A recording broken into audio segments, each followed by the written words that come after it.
पाश्चात्यदेशतारिणे नमो महावदन्याय कृष्ण प्रेम प्रदायते कृष्णाय कृष्ण चैतन्य नाम्ने गौरतुसे नमः। हे कृष्ण करुणा सिंधु दीनबंधु जगत्पते गोपेश गोपिका कांत राधा कांत नमोस्तुते। तप्तकांचन गौरांगी राधे वृंदावनेश्वरी वृषभानुस्ते देवी प्रणमामि हरिप्रिये। नीलाचल निवासाय नित्याय परमात्मने बलभद्र सुभद्राभ्यां जगन्नाथाय ते नमः।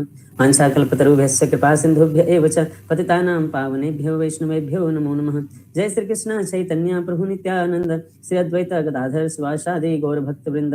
हरे कृष्णा कृष्णा कृष्णा हरे हरे हरे राम राम राम हरे हरे। हरे कृष्ण। अतुल प्रभु आप स्क्रीन शेयर करेंगे क्या चैप्टर नंबर 2? और उससे पहले व्हाट्सएप में मैंने कुछ भेजा है, उसको भी शेयर करना है तो अच्छा रहेगा। यस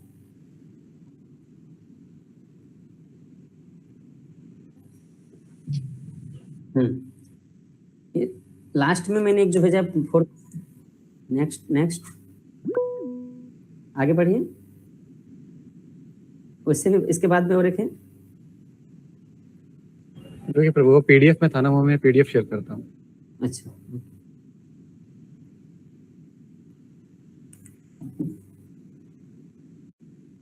हाँ ये है। तो आज हम लोग चैप्टर नंबर 2 स्टार्ट करने वाले हैं। तो इसमें क्या क्या है टॉपिक्स, इसको हम लोग थोड़ा चर्चा करते हैं। अतुल प्रभु पढ़िए। अध्याय 2 गीता के विषय का संक्षेप में वर्णन। अर्जुन भगवान कृष्ण को एक शिष्य के रूप में स्वयं को समर्पित करते हैं और कृष्ण अर्जुन को अस्थायी भौतिक शरीर और शाश्वत आध्यात्मिक आत्मा के बीच मूलभूत अंतर को समझाते हुए अपनी शिक्षाओं को शुरू करते हैं। भगवान पुनर्जन्म की प्रक्रिया, परमेश्वर के लिए निस्वार्थ सेवा और स्वभाव और एक आत्मज्ञानी व्यक्ति की विशेषताओं को बताते हैं। Okay thank you. तो इसमें क्या है, इस चैप्टर का नाम ही है गीता का सार। आप लोग जैसे ग्रंथ में देख रहे हैं, चैप्टर का अध्याय का नाम दिया गया है गीता का सार। तो सारे गीता, पूर्ण गीता को जो है यहाँ समराइज्ड फॉर्म में बताया जा रहा है। नेक्स्ट आगे बढ़े। तो इसको अलग अलग सब सेक्शन में डिवाइड किया गया है। तो पहला सेक्शन है अर्जुन का संशय और समर्पण, श्लोक संख्या 1 से 10। इसमें हम लोग क्या पढ़ेंगे, इसको पढ़िए। अर्जुन का संशय और समर्पण।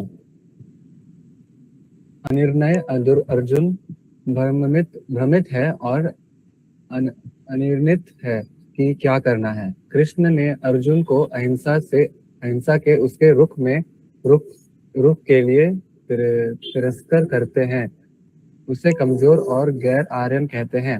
अर्जुन फिर से तर्क देता है कि अपने वरिष्ठों को मारना पाप है, लेकिन तब पता चलता है कि वह भ्रमित है और तुच्छ अभिनय कर रहा है। इसीलिए वह कृष्ण के सामने समर्पण करता है और उन्हें गुरु के रूप में स्वीकार करता है। इस प्रकार वह उनके बीच के अपने रिश्तों को दोस्ती से गुरु और शिष्य में बदलता है। तो इस चैप्टर में हम देखेंगे आगे चल करके कि इसी सेक्शन में श्लोक संख्या 1 से 10 के बीच में अर्जुन पूरा घबरा जाता है, क्या करना है ना, मुझे मालूम नहीं है। तो वो जो है कृष्ण को गुरु के रूप में स्वीकार करता है। तो इसको हम लोग पहले स्टार्ट करते हैं, ठीक है। अभी भगवत गीता में हम लोग चलते हैं। Go to the Bhagavad Gita section.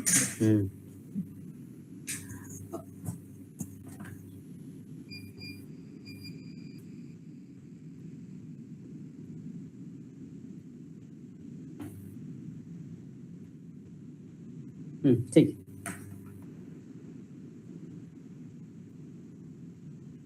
Kunjlata माता जी।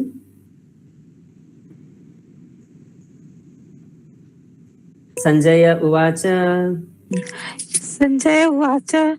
तं तथा कृपयाविष्टम् अश्रुपूर्णाकुलेक्षणम् विषीदन्तमिदं वाक्यम् उवाच मधुसूदनः। संजय ने कहा, करुणा से व्याप्त शोकायुक्त आंसुपूर्ण नेत्रों वाले अर्जुन को देखकर मधुसूदन कृष्ण ने ये शब्द कहे। भौतिक पदार्थों के प्रति करुणा, शोक तथा अश्रु ये सब असली आत्मा को न जानने के लक्षण है। शाश्वत आत्मा के प्रति करुणा ही आत्म साक्षात्कार है। इस श्लोक में मधुसूदन शब्द महत्वपूर्ण है। कृष्ण ने मधु नामक असुर का वध किया था। अब अर्जुन चाह रहा है कि कृष्ण उस अज्ञान रूपी असुर का वध करे जिसे उसे कर्तव्य से विमुख कर रखा है। यह कोई नहीं जानता कि करुणा का प्रयोग कहाँ होना चाहिए। डूबते हुए मनुष्य के वस्त्रों के लिए करुणा मूर्खता होगी। अज्ञान सागर में गिरे हुए मनुष्य को केवल उसके बाहरी पहनावे अथवा स्थूल शरीर के रक्षा करके नहीं बचाया जा सकता। जो इसे नहीं जानता और बाहरी पहनावे के लिए शोक करता है वह शूद्र कहलाता है, अर्थात वह वृथा की शोक करता है। अर्जुन तो क्षत्रिय था, अतः उससे ऐसे आचरण की आशा ना थी, किंतु भगवान कृष्ण अज्ञानी पुरुष के शोक को विनष्ट कर सकते हैं और उसी उद्देश्य से उन्होंने भगवत गीता का उपदेश दिया। यह अध्याय हमें भौतिक शरीर तथा आत्मा के विश्लेषण अध्ययन द्वारा आत्म साक्षात्कार का उपदेश देता है, जिसकी व्याख्या परम अधिकारी भगवान कृष्ण द्वारा दी गई है। यह साक्षात्कार तभी संभव है जब मनुष्य निष्काम भाव से कर्म करे और आत्मबोध को प्राप्त हो। तो संजय ये हम लोग पिछले क्लास में ही देखे थे, चैप्टर नंबर 1 में ही, कि कैसे जो है वो बहुत घबरा जाता है अर्जुन और दुखी हो जाता है और कहता है मैं युद्ध नहीं करूंगा, बैठ जाता है ना। तब जो है अभी भगवान श्री कृष्ण जो है अर्जुन को समझाएंगे। नेक्स्ट श्लोक संख्या 2। श्लोक संख्या 2 में अभी तक चैप्टर 1 कंप्लीट हो गया है, चैप्टर 2 स्टार्ट हुआ है। तब पहली बार भगवान श्री कृष्ण का वाणी जो है यहाँ पर स्टार्ट हो रहा है और यहाँ पर कृष्ण को श्री भगवान उवाच कहा गया, क्योंकि सबसे बड़े भगवान परम परमेश्वर भगवान जो है वो कृष्ण ही है, इसलिए उनको श्री भगवान और भी को कहा जा सकता है, लेकिन सबसे बड़े भगवान कृष्ण। नेक्स्ट कुंजन माता जी। श्री भगवान उवाच श्री भगवान उवाच कुतस्त्वा कस्मलमिदं विषमे समुपस्थितम् अनार्यजुष्टम् अस्वर्ग्यम् अकीर्तिकरम् अर्जुन। पढ़िए। श्री भगवान ने कहा, हे अर्जुन, तुम्हारे मन में यह कल्मश आया कैसे? यह उस मनुष्य के लिए तनिक भी अनुकूल नहीं है जो जीवन के मूल्य को जानता हो। इससे उच्च लोक की नहीं अपितु अपयश की प्राप्ति होती है। हाँ, तो भगवान श्री कृष्ण जो है यहाँ समझा रहे हैं कि अरे युद्ध के मैदान में तुमको ये प्रॉब्लम कहाँ से आ गया? अभी तक सब कुछ ठीक ठाक था, इतना सारा हम लोग शांति वार्ता किए, कुछ नहीं हुआ, अभी लड़ाई करने का मौका आ गया है और तुम अभी इस समय बोल रहे हो मैं युद्ध नहीं करूंगा। है तो तुम्हारे जैसे क्षत्रिय के लिए इस समय ये बोलना शोभा नहीं देता है। अभी तुम लड़ोगे नहीं, तुम क्षत्रिय होकर के यदि युद्ध से भागोगे तो तुम्हारा उद्धार नहीं होगा। उद्धार तो छोड़ो भाई, तुम स्वर्ग में भी नहीं जा पाओगे, बल्कि उल्टा होगा, तुम्हारा अपमान होगा, तुम्हारी बेइज्जती होगी, लोग तुम्हारा अपयश करेंगे। क्योंकि देखो कायर है, भाग गया है उससे। तो ये यहाँ पर भगवान कहते हैं। इसके बाद यहाँ तात्पर्य दिया गया है श्रील प्रभुपाद जी के द्वारा। ये तात्पर्य में इस अनुवाद के बारे में कुछ नहीं ज्यादा कहा गया है, लास्ट में एक पैराग्राफ किया गया है, लेकिन शुरुआत के जितना भी यहाँ पर तात्पर्य है 4-5 पैराग्राफ, उसमें ये श्री भगवान वर्ड जो यूज किया गया है कृष्ण के लिए, उसके बारे में किया गया है कि क्यों कृष्ण को भगवान बोला गया है और सब परम परमेश्वर भगवान कैसे हैं, वो अलग अलग शास्त्र से अलग अलग श्लोकों से रेफरेंस दिया गया है। तो पढ़िए माता जी, इसको कंटिन्यू कीजिए। तात्पर्य श्री कृष्ण तथा भगवान अभिन्न है, इसीलिए श्री कृष्ण को संपूर्ण गीता में भगवान ही कहा गया है। भगवान परम सत्य की पराकाष्ठा है। परम सत्य का बोध ज्ञान की 3 अवस्थाओं में होता है: ब्रह्म या निर्विशेष सर्वव्यापी चेतना, परमात्मा या भगवान का अंतर्यामी रूप जो समस्त जीवों के हृदय में है, तथा भगवान या भगवान श्री कृष्ण। श्रीमद् भागवत गीता में 1.2.11 परम सत्य की यह धारणा इस प्रकार बताई गई है: वदन्ति तत्त्वविदस्तत्त्वं यज्ञानं मध्यम ब्रह्मोति परमामिति भगवानिति शब्दते। परम सत्य का ज्ञाता परम सत्य का अनुभव ज्ञान की 3 अवस्थाओं में करता है और ये सब अवस्थाएं एक रूप है। ये ब्रह्म, परमात्मा तथा भगवान के रूप में व्यक्त की जाती है। इन तीन दिव्य पक्षों को सूर्य के दृष्टांत द्वारा समझाया जा सकता है, क्योंकि उसके भी तीन भिन्न भिन्न पक्ष होते हैं, यथा धूप प्रकाश, सूर्य की सतह तथा सूर्यलोक स्वयं। जो सूर्य के प्रकाश का अध्ययन करता है वह नौसिखिया है। जो सूर्य की सतह को समझता है वह कुछ आगे बढ़ा हुआ है, और जो सूर्य लोक में प्रवेश कर जाता है वह उच्चतम ज्ञानी है। जो नौसिखिया सूर्य प्रकाश, उसकी विश्व व्याप्ति तथा उसकी निर्विशेष प्रकृति के अखंड तेज के ज्ञान से ही तुष्ट हो जाता है, वह उस व्यक्ति के समान है जो परम सत्य के ब्रह्म रूप को ही समझ सकता है। जो व्यक्ति कुछ अधिक जानकर है वह सूर्य गोले के विषय में जान सकता है, उसकी तुलना परम सत्य के परमात्मा स्वरूप से की जाती है। जो व्यक्ति सूर्यलोक के अंतर में प्रवेश कर सकता है, उसकी तुलना उससे की जाती है जो परम सत्य के साक्षात रूप की अनुभूति प्राप्त करता है। अतः जिन भक्तों ने परम सत्य के भगवान स्वरूप का साक्षात्कार किया है वे सर्वोच्च अध्यात्मवादी हैं। यद्यपि परम सत्य के अध्ययन में रत सारे विद्यार्थी एक ही विषय के अध्ययन में लगे हुए हैं, सूर्य का प्रकाश, सूर्य का गोला तथा सूर्य लोक की भीतरी बातें, इन तीनों को एक दूसरे से विलग नहीं किया जा सकता। फिर भी तीनों अवस्थाओं की अध्येता की एक ही श्रेणी के नहीं होते। संस्कृत शब्द भगवान की व्याख्या व्यासदेव के पिता पराशर मुनि ने की है। समस्त धन, शक्ति, यश, सौंदर्य, ज्ञान तथा त्याग से युक्त परम पुरुष भगवान कहलाता है। ऐसे अनेक व्यक्ति हैं जो अत्यंत धनी है, अत्यंत शक्तिमान है, अत्यंत सुंदर है, अत्यंत विख्यात है, विद्वान तथा विरक्त भी है, किंतु कोई साधिकार यह नहीं कह सकता कि उसके पास सारा धन है या शक्ति है आदि। एकमात्र कृष्ण ही ऐसा दावा कर सकते हैं क्योंकि वे भगवान हैं। ब्रह्मा, शिव या नारायण सहित कोई भी जीव कृष्ण के समान पूर्ण ऐश्वर्यवान नहीं है। अतः ब्रह्म संगीता में स्वयं ब्रह्मा जी का निर्णय है कि श्री कृष्ण स्वयं भगवान है, ना तो कोई उनके तुल्य है, ना उनसे बढ़कर है। वे आदि स्वामी या भगवान हैं, गोविंद रूप में जाने जाते हैं और समस्त कारणों के परम कारण है। हाँ, रुक जाइए थोड़ा वेट कीजिए। तो यहाँ पर दो टॉपिक चर्चा हुआ। एक सूर्य का एग्जाम्पल जो हमने चर्चा किया था इंट्रोडक्शन में, है ना, कि सूर्य का प्रकाश, सूर्य और सूर्य ग्रह और सूर्य प्लैनेट के फिर अंदर जाना। इसी तरह से भगवान का 3 स्तर पर परम सत्य का रियलाइजेशन होता है। वो है क्या? ब्रह्मन, परमात्मा और भगवान। ये हमने चर्चा किया था। और फिर यहाँ बताया जा रहा है कि भगवान का डिफिनेशन, ये भी हमने चर्चा किया था। पराशर मुनि किस तरह से भगवान का डिफिनेशन बताते हैं कि ये जो 6 गुण है ना, धन, शक्ति, यश, सौंदर्य, ज्ञान और त्याग, ये पूर्ण मात्रा में जिसके पास पाया जाता है वही भगवान है। तो ये एकमात्र कृष्ण के ही पास है। यहाँ तक कि ब्रह्मा शिव तो छोड़िए, नारायण भी जो है इस कैटेगरी में नहीं आते हैं।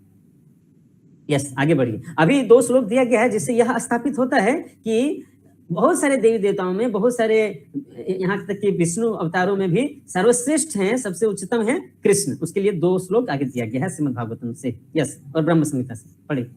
ईश्वर परम कृष्ण सच्चिदानंद विग्रह अनादिरादि गोविंद सर्व कारण कारणम।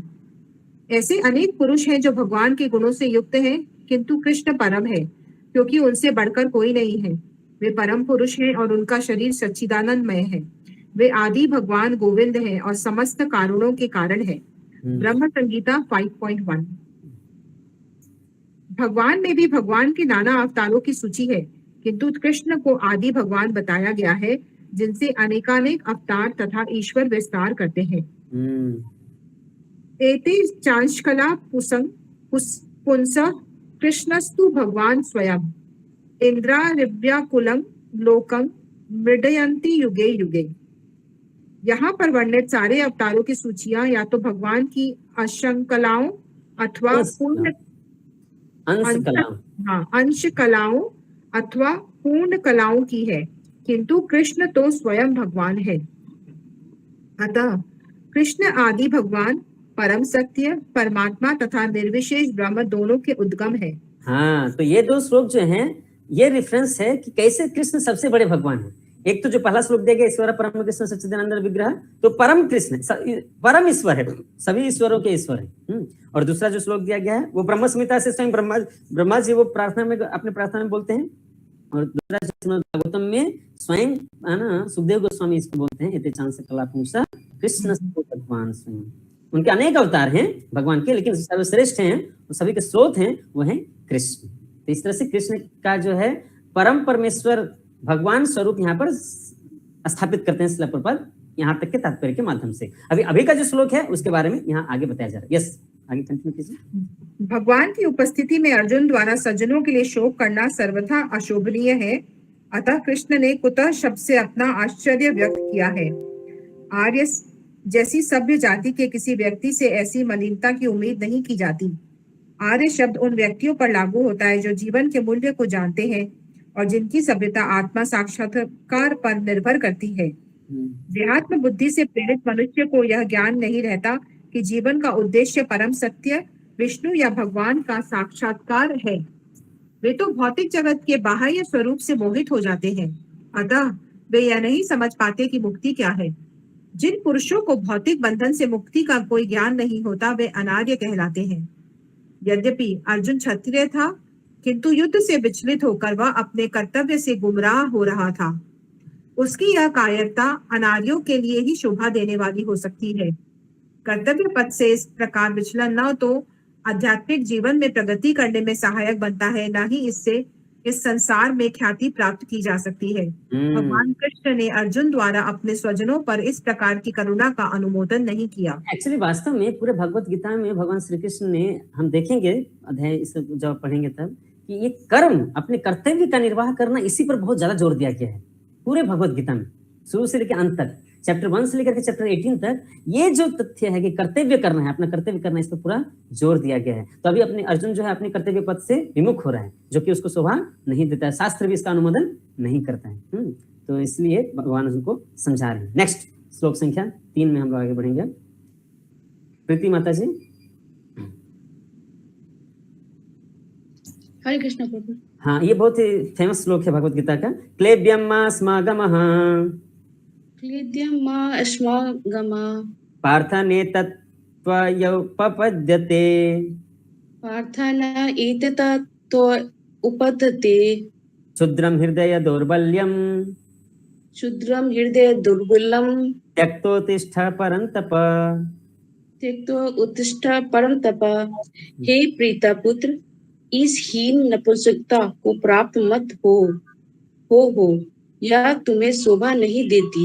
हे शत्रुओं के दमन करता, हृदय की क्षुद्र दुर्बलता को त्याग कर युद्ध के लिए खड़े हो। तात्पर्य, अर्जुन को प्रीथा पुत्र के रूप में संबोधित किया गया है। प्रीथा कृष्ण के पिता वासुदेव की बहन थी, अतः कृष्ण के साथ अर्जुन का रक्त संबंध था। यदि क्षत्रिय पुत्र लड़ने से मना करता है तो वह नाम का क्षत्रिय है, और यदि ब्राह्मण पुत्र अपवित्र कार्य करता है तो वह नाम का ब्राह्मण है। ऐसे क्षत्रिय तथा ब्राह्मण अपने पिता के अयोग्य पुत्र होते हैं। अतः कृष्ण यह नहीं चाहते थे कि अर्जुन अयोग्य क्षत्रिय पुत्र कहलाए। अर्जुन कृष्ण का घनिष्ठतम मित्र था और कृष्ण प्रत्यक्ष रूप से उनके रथ का संचालन कर रहे थे। किंतु इन सब गुणों के होते हुए भी यदि अर्जुन युद्ध भूमि को छोड़ता है तो वह अत्यंत निंदनीय कार्य करेगा। अतः कृष्ण ने कहा कि ऐसी प्रवृत्ति अर्जुन के व्यक्तित्व को शोभा नहीं देती। अर्जुन यह तर्क कर सकता था कि वह परम पूज्य भीष्म तथा स्वजनों के प्रति उदार दृष्टिकोण के कारण युद्ध भूमि छोड़ रहा है, किंतु कृष्ण ऐसी उदारता को केवल हृदय दुर्बल्य मानते हैं। हृदय की दुर्बलता, इसको हृदय दुर्बल्य मतलब हृदय की दुर्बलता मानते हैं इसको, बस। आगे बढ़िए। ऐसी झूठी उदारता का अनुमोदन एक भी शास्त्र नहीं करता। अतः अर्जुन जैसे व्यक्ति को कृष्ण के प्रत्यक्ष निर्देशन में ऐसी उदारता तथा तथाकथित अहिंसा का परित्याग कर देना चाहिए। हरे कृष्ण। थैंक यू, धन्यवाद। तो बार बार समझा रहे हैं कि इसे कायरता तुम्हें शोभा नहीं देती। आगे बढ़ते हैं। तब इतना जब समझाने के बाद अब अर्जुन क्या कर रहे हैं वो हम लोग नेक्स्ट श्लोक में देखेंगे। सुजाता माता जी, नेक्स्ट श्लोक संख्या 4। अर्जुन उवाच कथं भीष्ममहं संख्ये कथं भीष्ममहं सांख्ये द्रोणं च मधुसूदन द्रोणं च मधुसूदन इषुभिः प्रतियोत्स्यामि ईशोभिः पतिजो तत्सयामि पूजार्हावरिसूदन। जहर भी हरिसूदन। पढ़िए अनुवाद तात्पर्य। अर्जुन ने कहा, हे शत्रुहंता, हे मधुसूदन, मैं युद्ध भूमि में किस तरह भीष्म तथा द्रोण जैसे पूजनीय व्यक्तियों पर उलटकर बाण चलाऊंगा। तात्पर्य, भीष्म पितामह तथा द्रोणाचार्य जैसे सम्मानीय व्यक्ति सदैव पूजनीय है। यदि वे आक्रमण भी कर तो उन पर उलटकर आक्रमण नहीं करना चाहिए। ये सामान्य शिष्टाचार है कि गुरुजनों से वाक युद्ध भी नहीं किया जाए। यहाँ तक कि लड़ाई झगड़ा करना तो दूर की बात है, उनसे वर्बली भी, मौखिक रूप से भी उनसे डिबेट नहीं करना चाहिए, उनके बातों का जवाब नहीं देना चाहिए। तो लड़ाई करना तो दूर की बात है ना। प्रपद लिखना तात्पर्य, ये शिष्टाचार है ना। यस, आगे पढ़िए। यहाँ तक कि यदि कभी भी रुक्ष व्यवहार करे तो भी उनके साथ रुक्ष व्यवहार ना किया जाए। तो फिर भला अर्जुन उन पर बाण कैसे छोड़ सकता है? क्या कृष्ण कभी अपने पितामह नाना उग्रसेन या अपने आचार्य संदीपनी मुनि पर हाथ चला सकते थे? अर्जुन ने कृष्ण के समक्ष ये भी कुछ तर्क प्रस्तुत किए। हाँ, ये बहुत इंपॉर्टेंट है। देखिए, अभी कृष्ण जो है वो अर्जुन को बोल रहा है कि अपने दादा पर, अपने गुरु पर बाण चलाओ। लेकिन अगर कृष्ण को बोला जाए कि आप अपने दादाजी पर और अपने गुरु पर बाण चलाइए, अपने दादा उग्रसेन पर, अपने गुरु संदीपनी मुनि पर बाण चलाइए, तो क्या ऐसा संभव होगा? क्या नहीं संभव है ना। तो ये चीज कितना लॉजिकल है, ये देखिए बहुत इंपॉर्टेंट है। ये चीज हम लोग अपने जीवन में भी अप्लाई कर सकते हैं कि हम हमारे बड़े जन, हमारे गुरुजन, हमारे घर के जो वरिष्ठ जन हैं, वो हम पर अगर कुछ रुच्च व्यवहार भी करते हैं, इसका मतलब ये नहीं कि हम भी उनके साथ वैसे ही व्यवहार करें। नहीं, हमें उनके साथ आदरपूर्वक व्यवहार करना चाहिए। छोटों को बड़े के साथ आदरपूर्वक व्यवहार करना चाहिए, है ना। क्योंकि जो बुजुर्ग हैं उनको बहुत अनुभव है जीवन का। हमने पिछले क्लास में भी इसके बारे में चर्चा की थी, है ना। तो इसीलिए बड़ों का सम्मान करना और उनके साथ अच्छे व्यवहार करना ये बहुत आवश्यक है ना। हालांकि हो सकता है वो कभी कभी हमारे साथ रुक्ष व्यवहार करते हैं, लेकिन हमें उसका प्रतिवाद नहीं करना चाहिए। यही शिष्टाचार है, जो कि अर्जुन भली भांति जानता है इस शिष्टाचार को। नेक्स्ट, आगे बढ़ते हैं। श्लोक संख्या 5। हम प्रश्न उत्तर लेंगे, ये सेक्शन कंप्लीट होने के बाद 10 तक हो जाएगा। उसके बाद प्रश्न, आप अपना प्रश्न नोट करके रखिएगा, ठीक है। 5, गुरु कौन पढ़ेंगे? सीमा माता जी। यस। हरे कृष्ण प्रभु जी, दंडवत प्रणाम। धन्यवाद। इसका टोन अलग है, ट्यून अलग है। मुझे राजकुमार कृष्ण प्रभु बता रहे थे फोन पर कि जो भक्त लोग हैं उनको श्लोक का रिसाइटेशन में प्रॉपर ट्यून में रिसाइट करने में असुविधा हो रही है, इसीलिए मैंने जानबूझ करके प्रत्येक श्लोक को आपके साथ पढ़ता हूँ। तो जिनको मैं नाम बोल रहा हूँ वो जो है अनम्यूट करके बोलेंगे सबके साथ, लेकिन बाकी सभी लोगों को, बाकी सभी भक्तों को अपने अपने जगह पर रिसाइट करना है म्यूट करते हुए। आप अपने ऑडियो को म्यूट रखेंगे लेकिन खुद भी रिसाइट करिएगा, तो उससे आपको सुविधा होगी। पहला चीज है ना कि सबको रिसाइट करना है श्लोक का।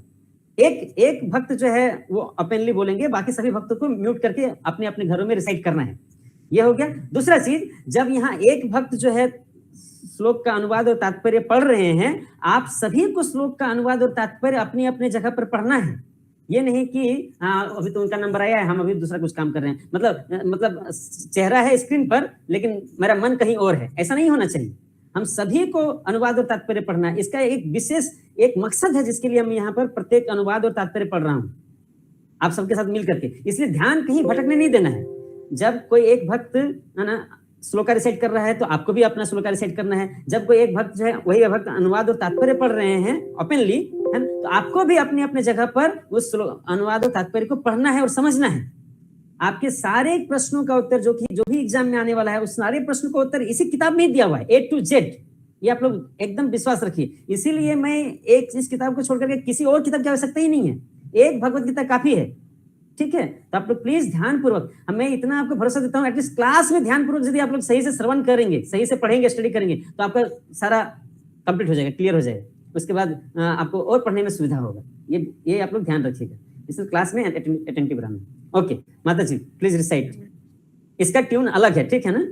गुरु न हत्वा महानुभावन गुरून् हत्वा हि महानुभावान् श्रेयो भोक्तुं भैक्षमपीह लोके श्रेयो भक्तुं भैक्षमपि लोके हत्वार्थकामास्तु गुरूनिहैव हस्त्वार्थकामास्तु गुरूनिहेव भुञ्जीय भोगान् रुधिरप्रतिग्धान्। भुञ्जीय भोगान् रुधिरप्रतिग्धान्। Yes, thank you. ऐसे महापुरुष को जो मेरे गुरु हैं उन्हें मारकर जीने की अपेक्षा इस संसार में भीख मांगकर खाना अच्छा है। भले ही वे सांसारिक लाभ की इच्छुक हो, किंतु है तो गुरु ही जन ना। यदि उनका वध होता है तो हमारे द्वारा भोग प्रत्येक वस्तु उनके रक्त से सनी होंगे। ये हम लोग पहले भी चर्चा किए थे। अरे यदि उनको मार देते हैं तो जो कुछ भी हम लोग को प्रॉपर्टी मिलेगा, राज मिलेगा, धन दौलत मिलेगा, वो तो उनके ही रक्त से बना हुआ है, रक्त से सना हुआ है ना। तो उससे क्या शांति सुख मिलेगा। यस, तात्पर्य पढ़िए। तात्पर्य शास्त्रों के अनुसार ऐसा गुरु जो नित्य कर्म में रत हो और जो विवेक शून्य हो त्याज्य है। दुर्योधन से आर्थिक सहायता लेने के कारण भीष्म तथा द्रोण उसका पक्ष लेने के लिए बाध्य थे। यद्यपि केवल आर्थिक लाभ से ऐसा करना उनके लिए उचित न था। ऐसी दशा में वे आचार्यों का सम्मान खो बैठे थे, किंतु अर्जुन सोचता है कि इतने पर भी वे उसके गुरुजन है, अतः उनका वध करके भौतिक लाभों का भोग करने का अर्थ होगा रक्त से सने अवशेषों का भोग करना। हाँ, हालांकि द्रोण जो है वो गुरु के लायक नहीं है ना। गुरु अर्जुन है ना इस स्तर पर है कि वो त्याग कर सकता है द्रोण को, क्योंकि द्रोण जो है अधर्म के पक्ष पर है। उसी तरह भीष्म पितामह भी अधर्म कि मुझे उसे मार देना चाहिए। किसी की हत्या करना बहुत बड़ी बात है ना, वो नहीं करना चाहता हूं मैं। ये अर्जुन की मानसिकता है। ठीक है, ओके, आगे बढ़ते हैं। श्लोक संख्या 6। नेक्स्ट प्रियंका माता जी, श्लोक संख्या 6। हाँ, न चेद्विद्मा कतरन्नो गरीयो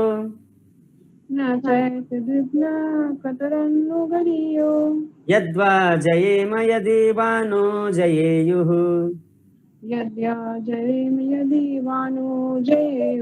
यानेव हत्वा न जिजीविषाम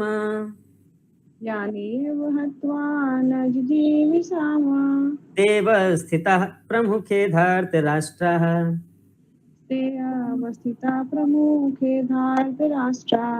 थैंक यू। हम यह भी नहीं जानते कि हमारे लिए क्या श्रेष्ठ है, उनको जीतना या उनके द्वारा जीते जाना। यदि हम धृतराष्ट्र के पुत्रों का वध कर देते हैं तो हमें जीवित रहने की आवश्यकता नहीं है, फिर भी वे युद्ध भूमि में हमारे समक्ष खड़े हैं। तात्पर्य, अर्जुन की समझ में यह नहीं आ रहा था कि वो क्या करे, युद्ध करे और अनावश्यक रक्तपात का कारण बने। यद्यपि क्षत्रिय होने के नाते युद्ध करना उसका धर्म है, या फिर वह युद्ध से विमुख होकर भीख मांगकर जीवन यापन करे। यदि वो शत्रु को जीतता नहीं तो जीविका का एकमात्र साधन भिक्षा ही रह जाता है। फिर जीत भी तो निश्चित नहीं है, क्योंकि कोई भी पक्ष विजयी हो सकता है। यदि उसकी विजय हो भी जाए क्योंकि उसका पक्ष न्याय पर है, तो भी यदि धृतराष्ट्र के पुत्र मरते हैं तो उनके बिना रह पाना अत्यंत कठिन हो जाएगा। उस दशा में यह उसकी दूसरे प्रकार की हार होगी। अर्जुन द्वारा व्यक्त इस प्रकार के ये विचार सिद्ध करते हैं कि वह न केवल भगवान का महान भक्त था, अपितु वह अत्यधिक प्रबुद्ध और अपने मन तथा इंद्रियों पर पूर्ण नियंत्रण रखने वाला था। ये इंपॉर्टेंट है ना। अर्जुन तो है भगवान का बहुत महान भक्त, ये तो हम जानते ही हैं, लेकिन वो बहुत बुद्धिमान भी है ना। उसके अपने इंद्रियों पर, मन पर बहुत कंट्रोल है। तब तो इतना विचार कर रहा है ना कि अरे भाई हम जीत भी गए हैं तो हमारे सगे संबंधी नहीं रहेंगे तो हम कैसे भोग कर पाएंगे, है ना। ये दूर की सोच रहा है। हम लोग भी कई बार ऐसा होता है, सोचते हैं कि है ना ये मेरे संबंधी है तो क्या हुआ, यही तो हमारे दुश्मन है, यही हमारी प्रॉपर्टी ले लेना चाहते हैं, है ना, हड़प रहे हैं, तो इनको मार देना चाहिए। लेकिन अर्जुन उससे ऊपर की बात सोच रहा है, उससे आगे की बात सोच रहा है। जो भी ये हमारे रिलेटिव है, ये नहीं रहेंगे तो हम भोग नहीं कर सकते। यस, आगे पढ़िए। राज परिवार में जन्म लेकर भी भिक्षा द्वारा जीवित रहने की इच्छा उसकी विरक्ति का दूसरा लक्षण है। ये सारे गुण तथा अपने आध्यात्मिक गुरु श्री कृष्ण के उपदेशों में उसकी श्रद्धा, ये सब मिलकर सूचित करते हैं कि वह सचमुच पुण्यात्मा था। इस तरह यह निष्कर्ष निकला कि अर्जुन मुक्ति के सर्वथा योग्य था। जब तक इंद्रियां संयमित ना हो, ज्ञान के पद तक उठ पाना कठिन है और बिना ज्ञान तथा भक्ति के मुक्ति नहीं होती है। अर्जुन अपने भौतिक गुणों के अतिरिक्त इन समस्त दैवी गुणों में भी दक्ष था। हरे देखिए, अभी तक भगवत गीता में इंद्रिय संयम के विषय में चर्चा नहीं हुआ है। अभी तक भगवान तो ज्ञान देना भी चालू नहीं किए हैं, लेकिन प्रभुपाद कितने एक्सपर्ट हैं, ये उन्होंने शुरू में ही इंद्रिय संयम के विषय में तात्पर्य में लिख दिया है। प्रभुपाद कितने एक्सपर्ट हैं कि उन्होंने सबसे महत्वपूर्ण चीजों को अपने तात्पर्य में शुरू से लेकर अंत तक में लिखा हुआ है, सभी तात्पर्यों में, ताकि कोई भी व्यक्ति भगवत गीता का कोई भी एक श्लोक पढ़ ले तो उसको जो सबसे मेन चीज है ना, जो सार है, ज्ञान का जो सार है, वो उसको मिल जाए। इस तरह से श्रील प्रभुपाद जी ने अपने इस ग्रंथ को लिखा है, तात्पर्यों को। तो ये बहुत महत्वपूर्ण है। अभी तक जितना भी श्लोक हुआ उसमें इंद्रिय संयम का कोई भी बात नहीं हुआ अभी तक, है ना, लेकिन यहाँ प्रभुपाद जी ने तात्पर्य में लिखा है इंद्रिय संयम के विषय में। जब तक इंद्रिय संयमित न हो तब तक ज्ञान के पद पर उठ पाना कठिन है, और बिना ज्ञान भक्ति के मुक्ति नहीं मिल सकती। सही बात है। तो इसीलिए जो है हमको इंद्रिय संयम करना चाहिए। Okay, thank you. आगे बढ़ते हैं। नेक्स्ट श्लोक संख्या 7। नेक्स्ट बिंदु माता जी। हरे कृष्ण प्रभु जी, दंडवत प्रणाम। ये और भी बहुत महत्वपूर्ण श्लोक है ना, और ये भी बहुत फेमस श्लोक है, प्रचलित श्लोक है भगवत गीता का। कार्पण्य दोषोपहत स्वभाव, कार्पण्य दोषो उपहत स्वभाव, पृच्छामि त्वां धर्म सम्मूढ़ चेता, पृच्छामि त्वां धर्मूढ़ चेता, यच्छ्रेयस्यान्निश्चितं ब्रूहि तन्मे, यच्छ्रेयस्यानि निश्चितं ब्रूहि तन्मे, शिष्यस्तेऽहं साधिमां त्वां प्रपन्नम्, शिष्यं तथा हि शमनं प्रपन्नम्। पढ़िए, अनुवाद तात्पर्य पढ़िए। अब मैं अपनी कृपण दुर्बलता के कारण अपना कर्तव्य भूल गया हूँ और सारा धैर्य खो चुका हूँ। ऐसी अवस्था में मैं आपसे पूछ रहा हूँ कि जो मेरे लिए श्रेष्ठकर हो उसे निश्चित रूप से बताए। अब मैं आपका शिष्य हूँ और आपका शरणागत हूँ, कृपा मुझे उपदेश दें। हाँ, तो इतना होने के बाद पिछले श्लोक में बता रहे थे कि मुझे क्या करना चाहिए, समझ में नहीं आ रहा है ना, मुझे लड़ना है कि नहीं लड़ना है। अभी इस श्लोक में वो पूरी तरह से घबरा गया है ना, और अपना कर्तव्य भूल गया, खुद ही बोल रहा है कि मैं अपना कर्तव्य भूल गया हूँ, है ना, और सारा धैर्य खो चुका हूँ मैं, है ना, और मेरे लिए जो सही है आप मुझे बताइए। इतना चैप्टर 1 कंप्लीट हो गया है, चैप्टर 2 में जो है 6 श्लोक पार हो गया। अभी जाकर के कृष्ण के चरणों में अर्जुन जो है सरेंडर कर रहा है कि मैं आपका शिष्य हूँ, आपका शरणागत हूँ, मुझे गाइड कीजिए, है ना। तो जब तक कोई व्यक्ति गुरु के चरणों में पूर्ण समर्पण नहीं करता है तो गुरु उसको स्वीकार नहीं करते और मार्गदर्शन नहीं करते हैं। तो अभी जो है अर्जुन जब किम करते हुए मूड हो गया है, तब जाकर के वो गुरु के चरणों में पड़ा है। तो ऐसा हमारे जीवन में भी होता है। आप म्यूट कीजिए थोड़ा देर के लिए। ऐसा हमारे भी जीवन में होता है कि हाँ, हम जो है गुरु के शरण में जाना नहीं चाहते हैं, लेकिन जब जीवन में ऐसी भयंकर परिस्थिति आती है कि क्या करना है क्या नहीं करना है कुछ समझ में नहीं आता है, तब हमको किसी गाइड की आवश्यकता होती है। हर किसी को गाइड चाहिए जीवन में आगे बढ़ने के लिए।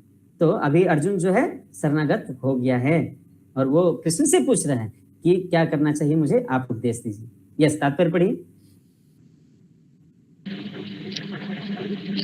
तात्पर्य, यह प्राकृतिक नियम है कि भौतिक कार्यकलाप की प्रणाली ही हर एक के लिए चिंता कारण है। पग पग पर उलझन मिलती है, अतः प्रामाणिक गुरु के पास जाना आवश्यक है, जो जीवन के उद्देश्य का पूरा करने के लिए समुचित पथ निर्देशक दे सके। समग्र वैदिक ग्रंथ हमें यह उपदेश देता है कि जीवन की अनचाही उलझनों से मुक्त होने के लिए प्रामाणिक गुरु के पास जाना चाहिए। यह उलझने उस दावागीन के समान है जो किसी के द्वारा लगाए बिना भभक उठती है। इसी प्रकार विश्व की स्थिति ऐसी है कि बिना चाहे जीवन की उलझने स्वतः उत्पन्न हो जाती है। कोई नहीं चाहता कि आग लगे, किंतु फिर भी वह लगती है और हम अत्यधिक व्याकुल हो उठते हैं। अद्वैतिक वादमय उपदेश देता है कि जीवन की उलझनों को समझने तथा उनका समाधान करने के लिए हमें परंपरागत गुरु के पास जाना चाहिए। जिस व्यक्ति का प्रामाणिक गुरु होता है वह सब कुछ जानता है, अतः मनुष्य को भौतिक उलझनों में ना रहकर गुरु के पास जाना चाहिए। यही इस श्लोक का तात्पर्य है। श्लोक का तात्पर्य यही है कि गुरु के चरणों में जाना है। हम सभी को गुरु की आवश्यकता है, आध्यात्मिक गुरु की आवश्यकता है ना। जो कुछ भी हम लोग इस्कॉन में जुड़े हैं, हालांकि हम सभी तो जानते हैं कि गुरु से दीक्षा लेना है। गुरु से दीक्षा का मतलब है गुरु के आदेशों को पालन करना, गुरु के दिशा निर्देश में जीवन को चलाना, है ना। तब जाकर के ऐसी परिस्थितियों के समय में हम सही रास्ता चुन करके उन समस्याओं से आगे निकल सकते हैं। इसीलिए गुरु की आवश्यकता है, प्रामाणिक गुरु की आवश्यकता है। प्रामाणिक गुरु कौन है? जो गुरु परंपरा में आ रहे हैं, जो गुरु वही प्रामाणिक गुरु है। ठीक है, आगे बढ़िए, नेक्स्ट पैराग्राफ। आखिर भौतिक उलझनों में कौन सा व्यक्ति पड़ता है? वह जो जीवन की समस्याओं को नहीं समझता। उपनिषद में कहा गया है, यो वा एतच्चरं गार्ग्य विदित्वा स्माला लोकात् प्रेति स कृपणः। यस, आगे बढ़िए। कृष्ण कृपण वह है जो मानव जीवन की समस्या को हल नहीं करता और आत्म संस्कार के विज्ञान को समझे बिना कुकुर सुकर की भांति इस संसार को त्याग कर चला जाता है। जीव के लिए यह मनुष्य जीवन अत्यंत मूल्यवान निधि है, जिसका उपयोग वह अपने जीवन की समस्याओं को हल करने में कर सकता है। अतः जो इस अवसर का लाभ नहीं उठाता वह कृपण है। ब्राह्मण इसके विपरीत होता है, जो इस शरीर का उपयोग जीवन की समस्याओं को हल करने में करता है।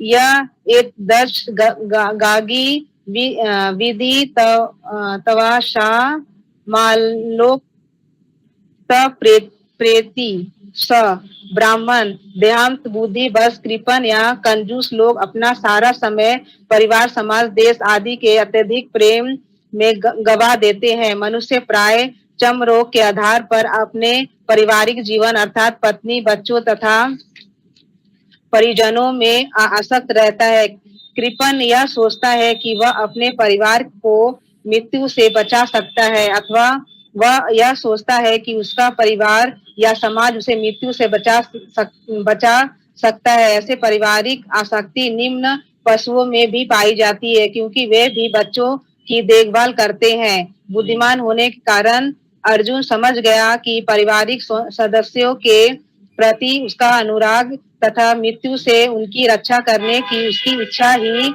उसकी उलझनों का कारण है। यद्यपि वह समझ रहा था कि युद्ध करने का कर्तव्य उसकी प्रतीक्षा कर रहा था, किंतु कृपण दुर्बलता, कार्पण्य दोष के कारण वह अपना कर्तव्य नहीं निभा रहा था। अतः वह परम गुरु भगवान कृष्ण से कोई निश्चित हल निकालने का अनुरोध कर रहा है। वह कृष्ण का शिष्य तब ग्रहण करता है, वह मित्रता पूर्ण बातें बंद करना चाहता है। गुरु तथा शिष्यों की बातें गंभीर होती है और अब अर्जुन अपने मान्य गुरु के समझ गंभीरता पूर्वक बातें करना चाहता है। इसलिए कृष्ण भगवत गीता ज्ञान के आदि गुरु है और अर्जुन गीता समझने वाला प्रथम शिष्य है। अर्जुन भगवत गीता को किस तरह समझा है यह गीता में वर्णित है, तो भी मूर्ख संसारी विद्वान बताते हैं कि किसी को मनुष्य रूप कृष्ण की नहीं बल्कि अजन्मा कृष्ण की शरण ग्रहण करनी चाहिए। कृष्ण के अंत तथा ब्रह्म में कोई अंतर नहीं है। इस ज्ञान के बिना जो भगवत गीता को समझने का प्रयास करता है वह सबसे बड़ा मूर्ख है। तो हरे कृष्ण प्रभु जी, धन्यवाद। अंत में श्रील प्रभुपाद जी जो है ये बताते हैं कि हमको अर्जुन के तरह अपना चेतना को जागृत करना चाहिए, उस तरह से भगवान को समझने का, भगवान के गीता को समझने का कोशिश करना चाहिए। यहाँ पर सीधा प्रहार किए श्रील प्रभुपाद जी ने मायावादियों पर। वो कहते हैं कि कृष्ण और कृष्ण का शरीर अलग है, कृष्ण का शरीर भौतिक है और कृष्ण के अंदर में, उसके शरीर के अंदर में एक ब्रह्म है, वो सत्य है ना, जो निराकार ब्रह्म है। तो इस तरह की जो है भ्रांतियां फैलाते हैं वो लोग, जो कि सत्य नहीं है। ऐसे मायावादी लोग जो है भगवत गीता को समझने का प्रयास यदि करेंगे तो वो कभी नहीं समझ पाएंगे, ये उनकी मूर्खता है। ओके, आगे बढ़ते हैं। नेक्स्ट श्लोक संख्या 8।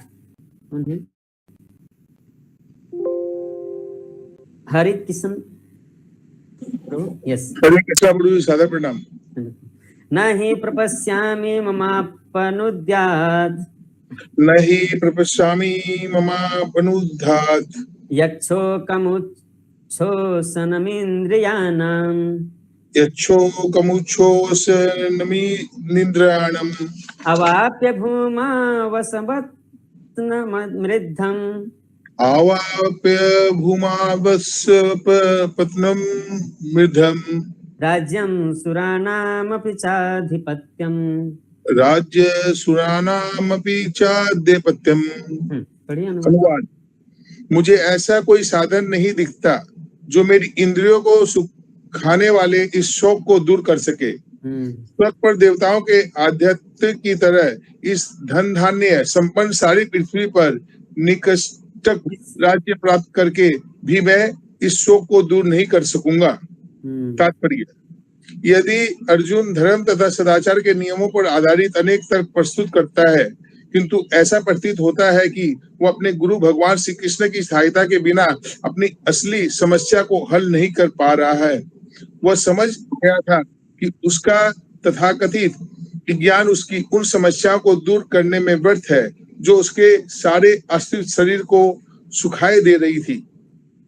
उसे इन उलझनों को भगवान कृष्ण जैसे आध्यात्मिक गुरु की सहायता के बिना हल कर पाना असंभव लग रहा था। स्वैच्छिक ज्ञान, विद्वत्ता, उच्च पद, ये सब जीवन की समस्या को हल करने में व्यर्थ है।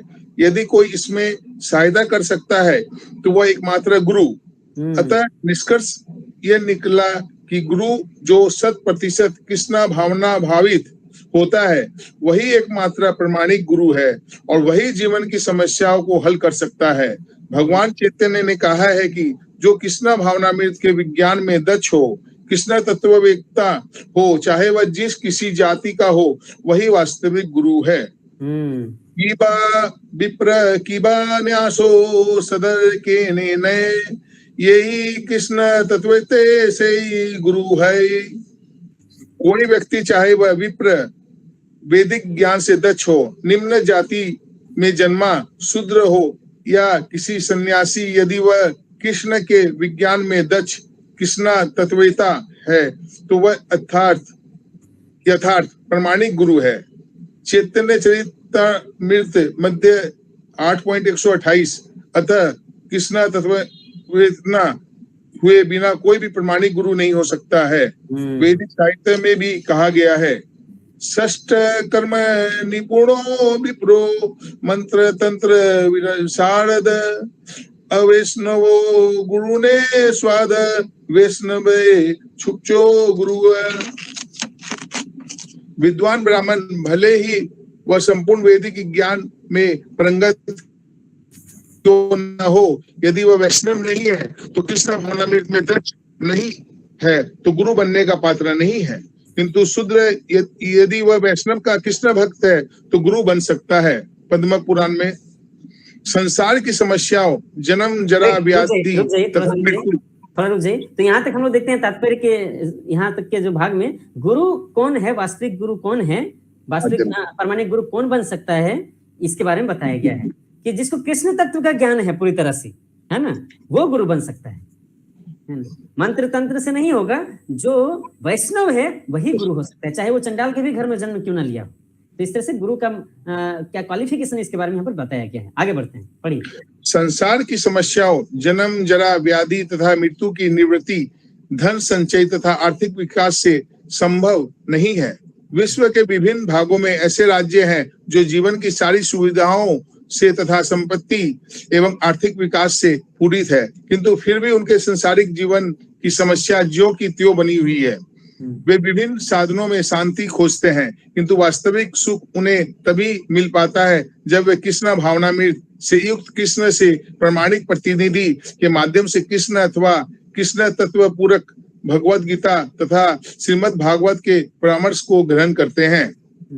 यदि आर्थिक विकास तथा भौतिक सुख किसी के पारिवारिक, सामाजिक, राष्ट्रीय या अंतरराष्ट्रीय अव्यवस्था से उत्पन्न हुए शोकों को दूर कर पाते तो अर्जुन ये न कहता कि पृथ्वी का अप्रतिम राज्य का या स्वर्लोक में देवताओं की स्वच्छता भी उसके शोकों को दूर नहीं कर सकती। हाँ, ये हमको समझना होगा कि केवल धन दौलत हो जाने से, समृद्धि हो जाने से हम खुश हो जाएंगे, ऐसा नहीं है।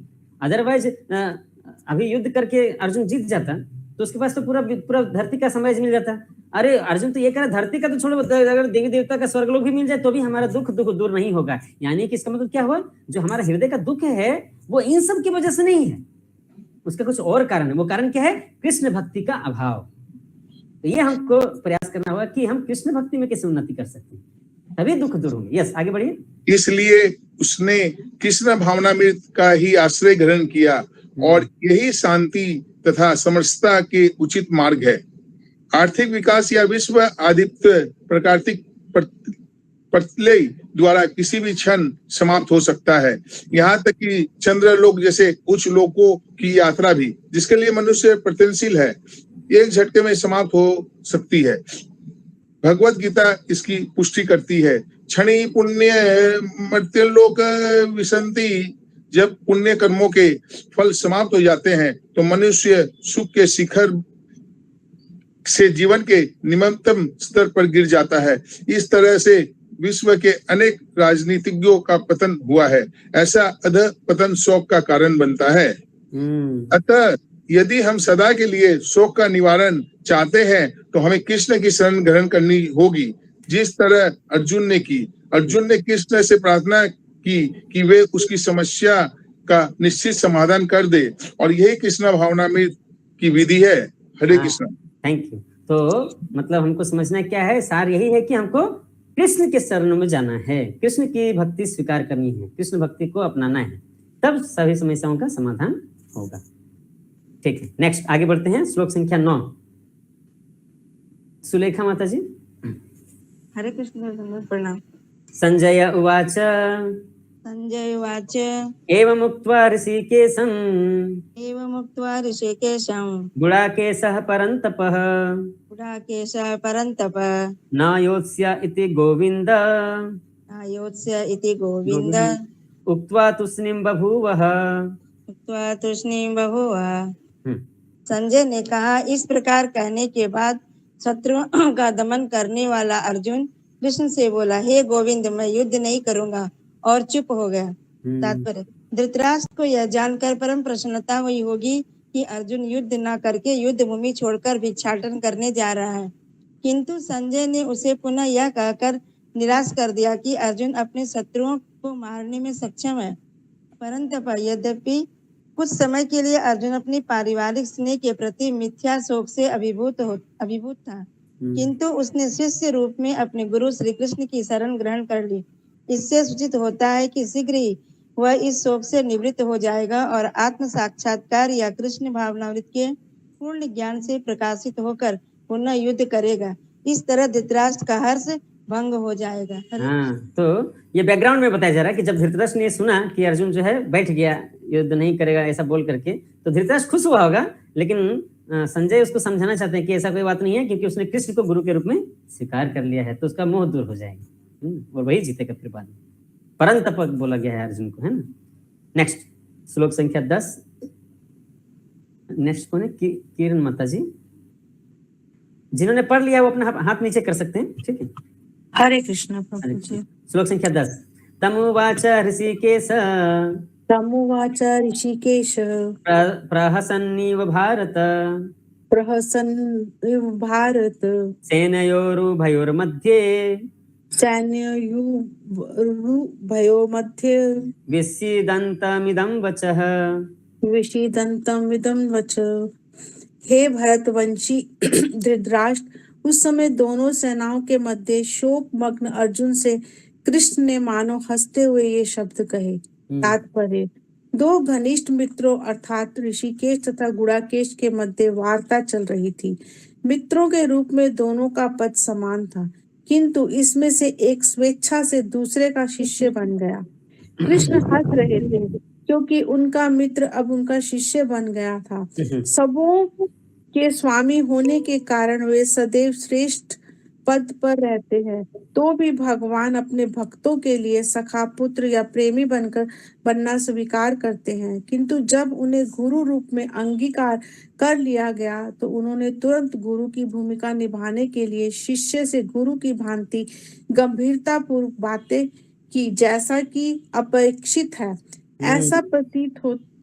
ऐसा प्रतीत होता है कि गुरु तथा शिष्य की यह वार्ता दोनों सेनाओं की उपस्थिति में हुई, जिससे सारे लोग लाभान्वित हुए। अतः भगवत गीता का संवाद किसी एक व्यक्ति, समाज या जाति के लिए नहीं, अपितु सबों के लिए है और उसे सुनने के लिए शत्रु या मित्र समान रूप से अधिकारी हैं।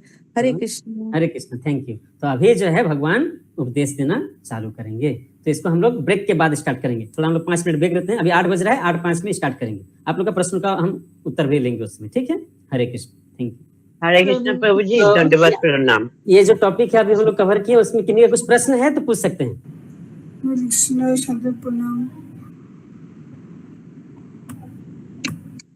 किन्हीं का कुछ प्रश्न है? सब हरे कृष्ण प्रभु जी। हाँ, हरे कृष्ण, बोलिए। Yes. प्रभु जी, अध्याय 2 का जो क्वेश्चंस दिया ना, उसमें से मेरा एक क्वेश्चन है, जो क्वेश्चंस दिया उसी में से, अभी जो पढ़ाई हुआ बोलिए। उसमें क्वेश्चन नंबर 4 है, वाक्यांश धर्म सम्मूढ़ चेता का अर्थ क्या है? श्लोक 2.7। 2.7 तो धर्म सम्मूढ़ चेता, वो तो वर्ड टू वर्ड मीनिंग जो है उससे देख करके आप लिख सकते हैं, तो शॉर्ट आंसर क्वेश्चन है। जी जी प्रभु जी। हाँ, तो सम्मूढ़ चेता ये लिख देना, ठीक है। ओके प्रभु जी। ओके, हरे कृष्ण। हरे कृष्ण प्रभु जी।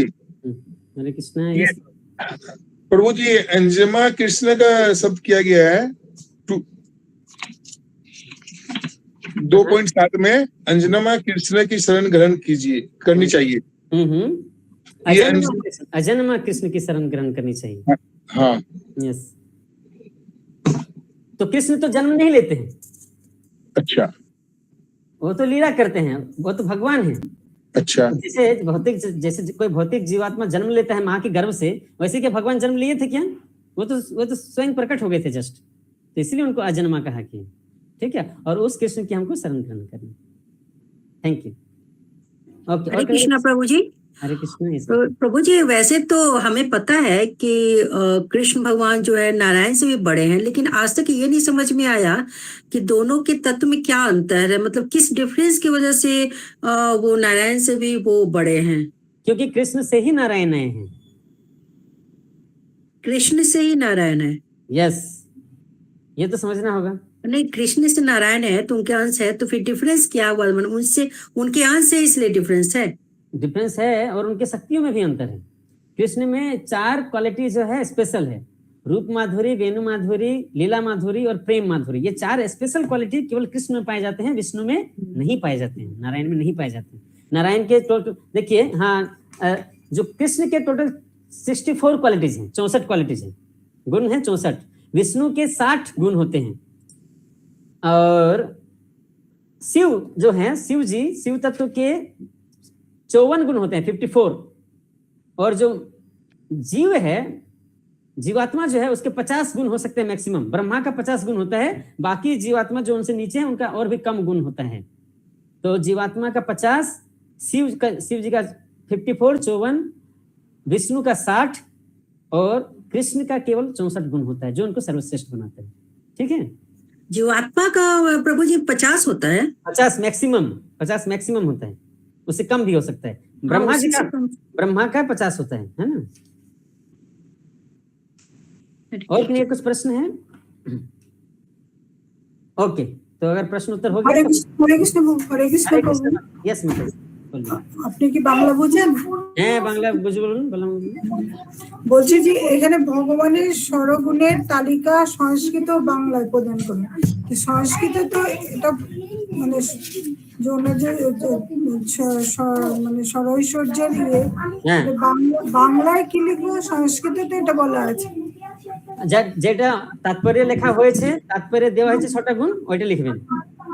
ওটা তো সংস্কৃতে লেখা, তো বাংলা সংস্কৃত ও বাংলায় প্রদান করুন। হ্যাঁ, ঠিক আছে, বাংলা লিখলে হয়ে যাবে, কোনো প্রবলেম নেই। ঠিক আছে, ओके। আর কিছু? प्रभु जी, ये लाइनिंग वाला कॉपी में लिख सकते हैं आंसर? भाई, आप लोग क्वेश्चन आंसर को लेकर के तो आप जो है वो माता जी से पूछिए, भारती जायसवाल माता जी से पूछना है कि कैसे आंसर लिखना है। वो ज्यादा अच्छे से आपको एक्सप्लेन कर पाएंगे, है ना, कि कॉपी में लिखना है या टाइप करके लिखना है। मैंने आपको बताया भी था कि उनसे पूछना है ना, वो जैसा बोलेंगे वैसा करना है। ठीक है ना, मैंने अपनी तरफ से बताया था, लेकिन डाउट जब होगा तो माता जी से पूछना है, भारती जायसवाल माता जी से पूछना है कि टाइप करके लिखना है या है ना कॉपी में लिखना है, कैसे लिखना है। वो जैसा बोलेंगे वैसा आप लोग करना है। ठीक है, okay, thank you. Hare Krishna Prabhu ji. Yes आपने अभी बताया कि भगवान 4 तरह से लीला करते हैं। रूप, चार तरह से माधुर्य, वेणु। 4 तरह से लीला करते नहीं, उनके 4 गुण हैं। विष्णु से ज्यादा उनके गुण हैं 4। विष्णु के 60 गुण हैं और कृष्ण के 64 गुण हैं। 4 एक्स्ट्रा क्वालिटीज हैं उनके अंदर। वो है नहीं, आपने वो जो बताया रूप माधुर्य वेणु माधुर्य वाला। वही मैं बता रहा हूँ। रूप उनके 4 एक्स्ट्रा क्वालिटीज क्या क्या है? नंबर 1 रूप माधुरी, नंबर 2 वेणु माधुरी, नंबर 3 लीला माधुरी और नंबर 4 प्रेम माधुरी। रूप माधुरी मतलब क्या हुआ कि भगवान का रूप इतना आकर्षक है, उनका जैसा रूप विष्णु का नहीं है। विष्णु से कईयों गुना ज्यादा सुंदर है भगवान, रूपवान है भगवान। दूसरा क्या है? वेणु माधुरी। भगवान कृष्ण मुरली बजाते हैं, विष्णु मुरली नहीं बजाते हैं। ठीक है, और अपने मुरली के धुन से पूरा जगत को मंत्रमुग्ध करते हैं भगवान श्री कृष्ण। विष्णु ये नहीं करते। नंबर 3 लीला माधुरी। भगवान जो वृंदावन की ब्रज की इतनी आकर्षक लीलाएं करते हैं, वो विष्णु ऐसी लीलाएं नहीं करते हैं। और चौथा हो गया प्रेम माधुर्य। भगवान का जो अपने भक्तों के साथ जो प्रेम का आदान प्रदान है ना, चाहे वो दास्य रस हो, साख्य रस हो, वात्सल्य रस हो या फिर माधुर्य रस हो, वैसा आदान प्रदान विष्णु के साथ नहीं होता है। खास करके वात्सल्य रस और माधुर्य रस का आदान प्रदान तो बिल्कुल नहीं होता है विष्णु के साथ। साख्य रस भी नहीं होता है, दास्य रस केवल होता है बस। उनकी केवल एक ही पत्नी है लक्ष्मी, जिनके साथ वो माधुर्य रस का आदान प्रदान करते हैं बस। उनके साथ सखा या वात्सल्य रस या माधुर्य रस का आदान प्रदान विष्णु के साथ नहीं होता है। तो ये जो 4 गुण हैं केवल और केवल कृष्ण में ही पाए जाते हैं, इसलिए वो सर्वाकर्षक, सर्वश्रेष्ठ हैं, सर्वोत्तम। ठीक है, ओके, थैंक यू। नेक्स्ट, और कुछ प्रश्न है? ओके, अगर प्रश्न उत्तर हो गया है तो हम आगे बढ़ते हैं नेक्स्ट टॉपिक में। नेक्स्ट सेक्शन ये जो है श्लोक संख्या 11 से 30 का जो सेक्शन है। तो अतुल प्रभु वो दिखाइए जहां पर इसका डिटेल्स लिखा हुआ है, मैंने जो भेजा था व्हाट्सएप में। हाँ, आप पढ़िए इसको 11 से 30। ज्ञान युद्ध। ज्ञान युद्ध। आत्मा के लिए कोई मृत्यु नहीं है। गुरु के रूप में कृष्ण अर्जुन को उसकी गलत करुणा के लिए फटकार लगाते हैं। कृष्ण आत्मा के व्यक्तिगत शाश्वत स्वरूप का वर्णन करके अपने निर्देशों की शुरुआत करते हैं और यह बताते हैं कि आत्मा शरीर की अस्थायी प्रकृति के विपरीत है। कृष्ण आत्मा की विशेषताओं का विस्तार से वर्णन करते हैं। वह अर्जुन की पहली दलील को विफल करने के लिए अतिरिक्त बिंदुओं का परिचय देते हैं, जिसमें वह करुणा के प्रभावों पर पुनर्विचार के लिए कहते हैं। Yes, thank you. तो इतना धन्यवाद। तो ये अर्जुन जो इतना करुणा दिख रहा था अपने प्रियजनों के प्रति, अपने संबंधियों के प्रति, उसके लिए सबसे पहले जब कृष्ण उपदेश देते तो पहले उसको डांटते हैं, फटकारते हैं। गुरु का यही कर्तव्य है, शिष्य का शोषण करना, है ना। तो हम लोग देखेंगे नेक्स्ट श्लोक में, जैसे ही पहला श्लोक बोलते हैं भगवान श्री कृष्ण उसमें डांटते हैं। तो हम लोग आगे बढ़ते हैं भगवत गीता में, श्लोक संख्या 11। नेक्स्ट है मानस प्रभु, श्लोक संख्या। हरे कृष्ण। श्री भगवान उवाच श्री भगवान उवाच आशोचन्वशोच्यतम् प्रज्ञावादांश्च भाससे गतासून अगतासून्य च नानुशोचन्ति पंडिताः। पढ़िए अनुवाद तात्पर्य।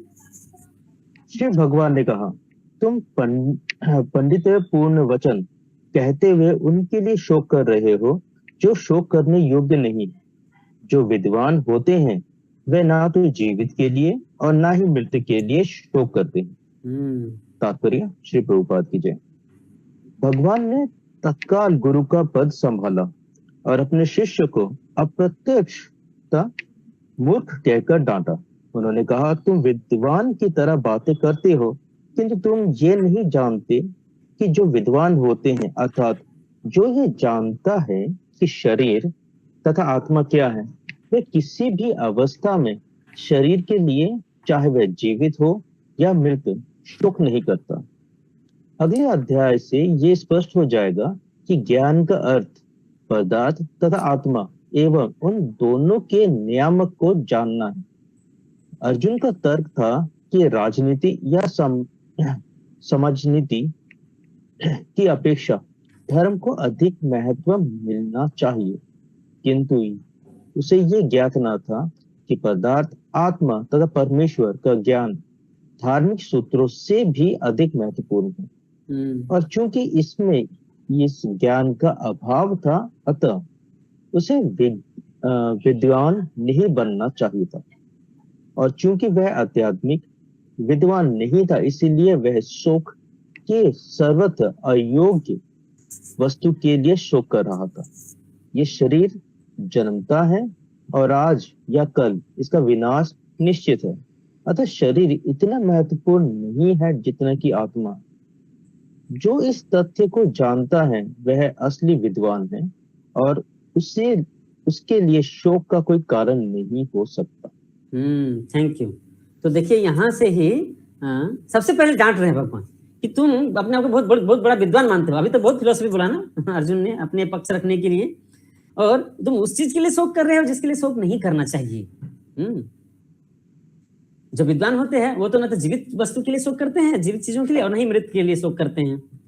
तो तुम क्यों शोक कर रहे हो अगर तुम विद्वान हो तो इसीलिए विद्वान का मतलब क्या है?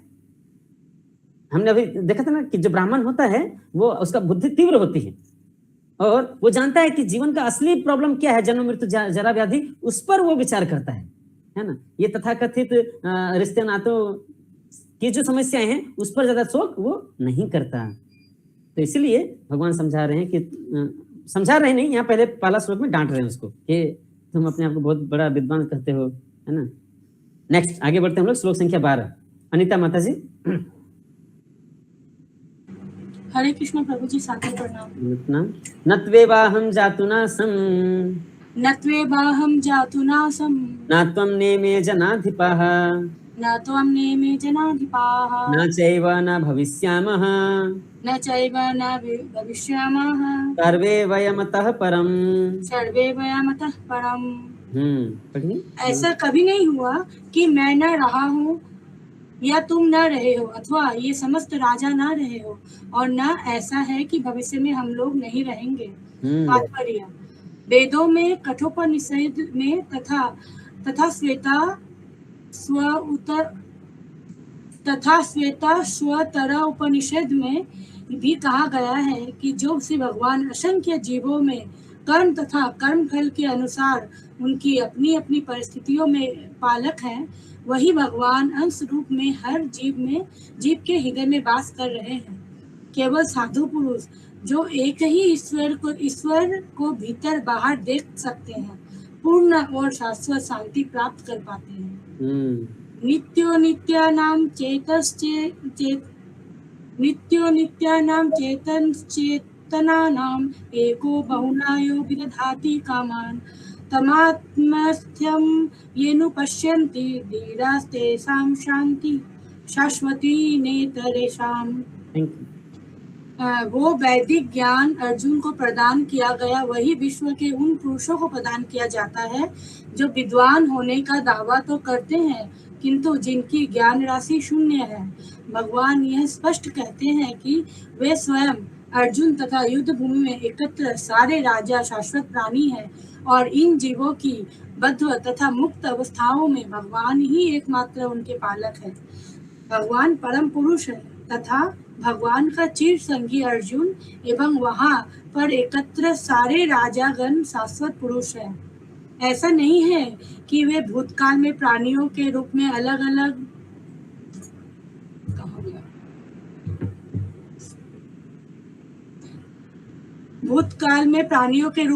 अलग उपस्थित नहीं थे, और ऐसा भी नहीं है कि वे शाश्वत पुरुष बने नहीं रहेंगे। उनका अस्तित्व भूतकाल में था और भविष्य में भी निर्बोध रूप से बना रहेगा तथा किसी के लिए शोक करने की कोई बात नहीं है। थोड़ा वेट कीजिए फिर आगे पढ़ेंगे।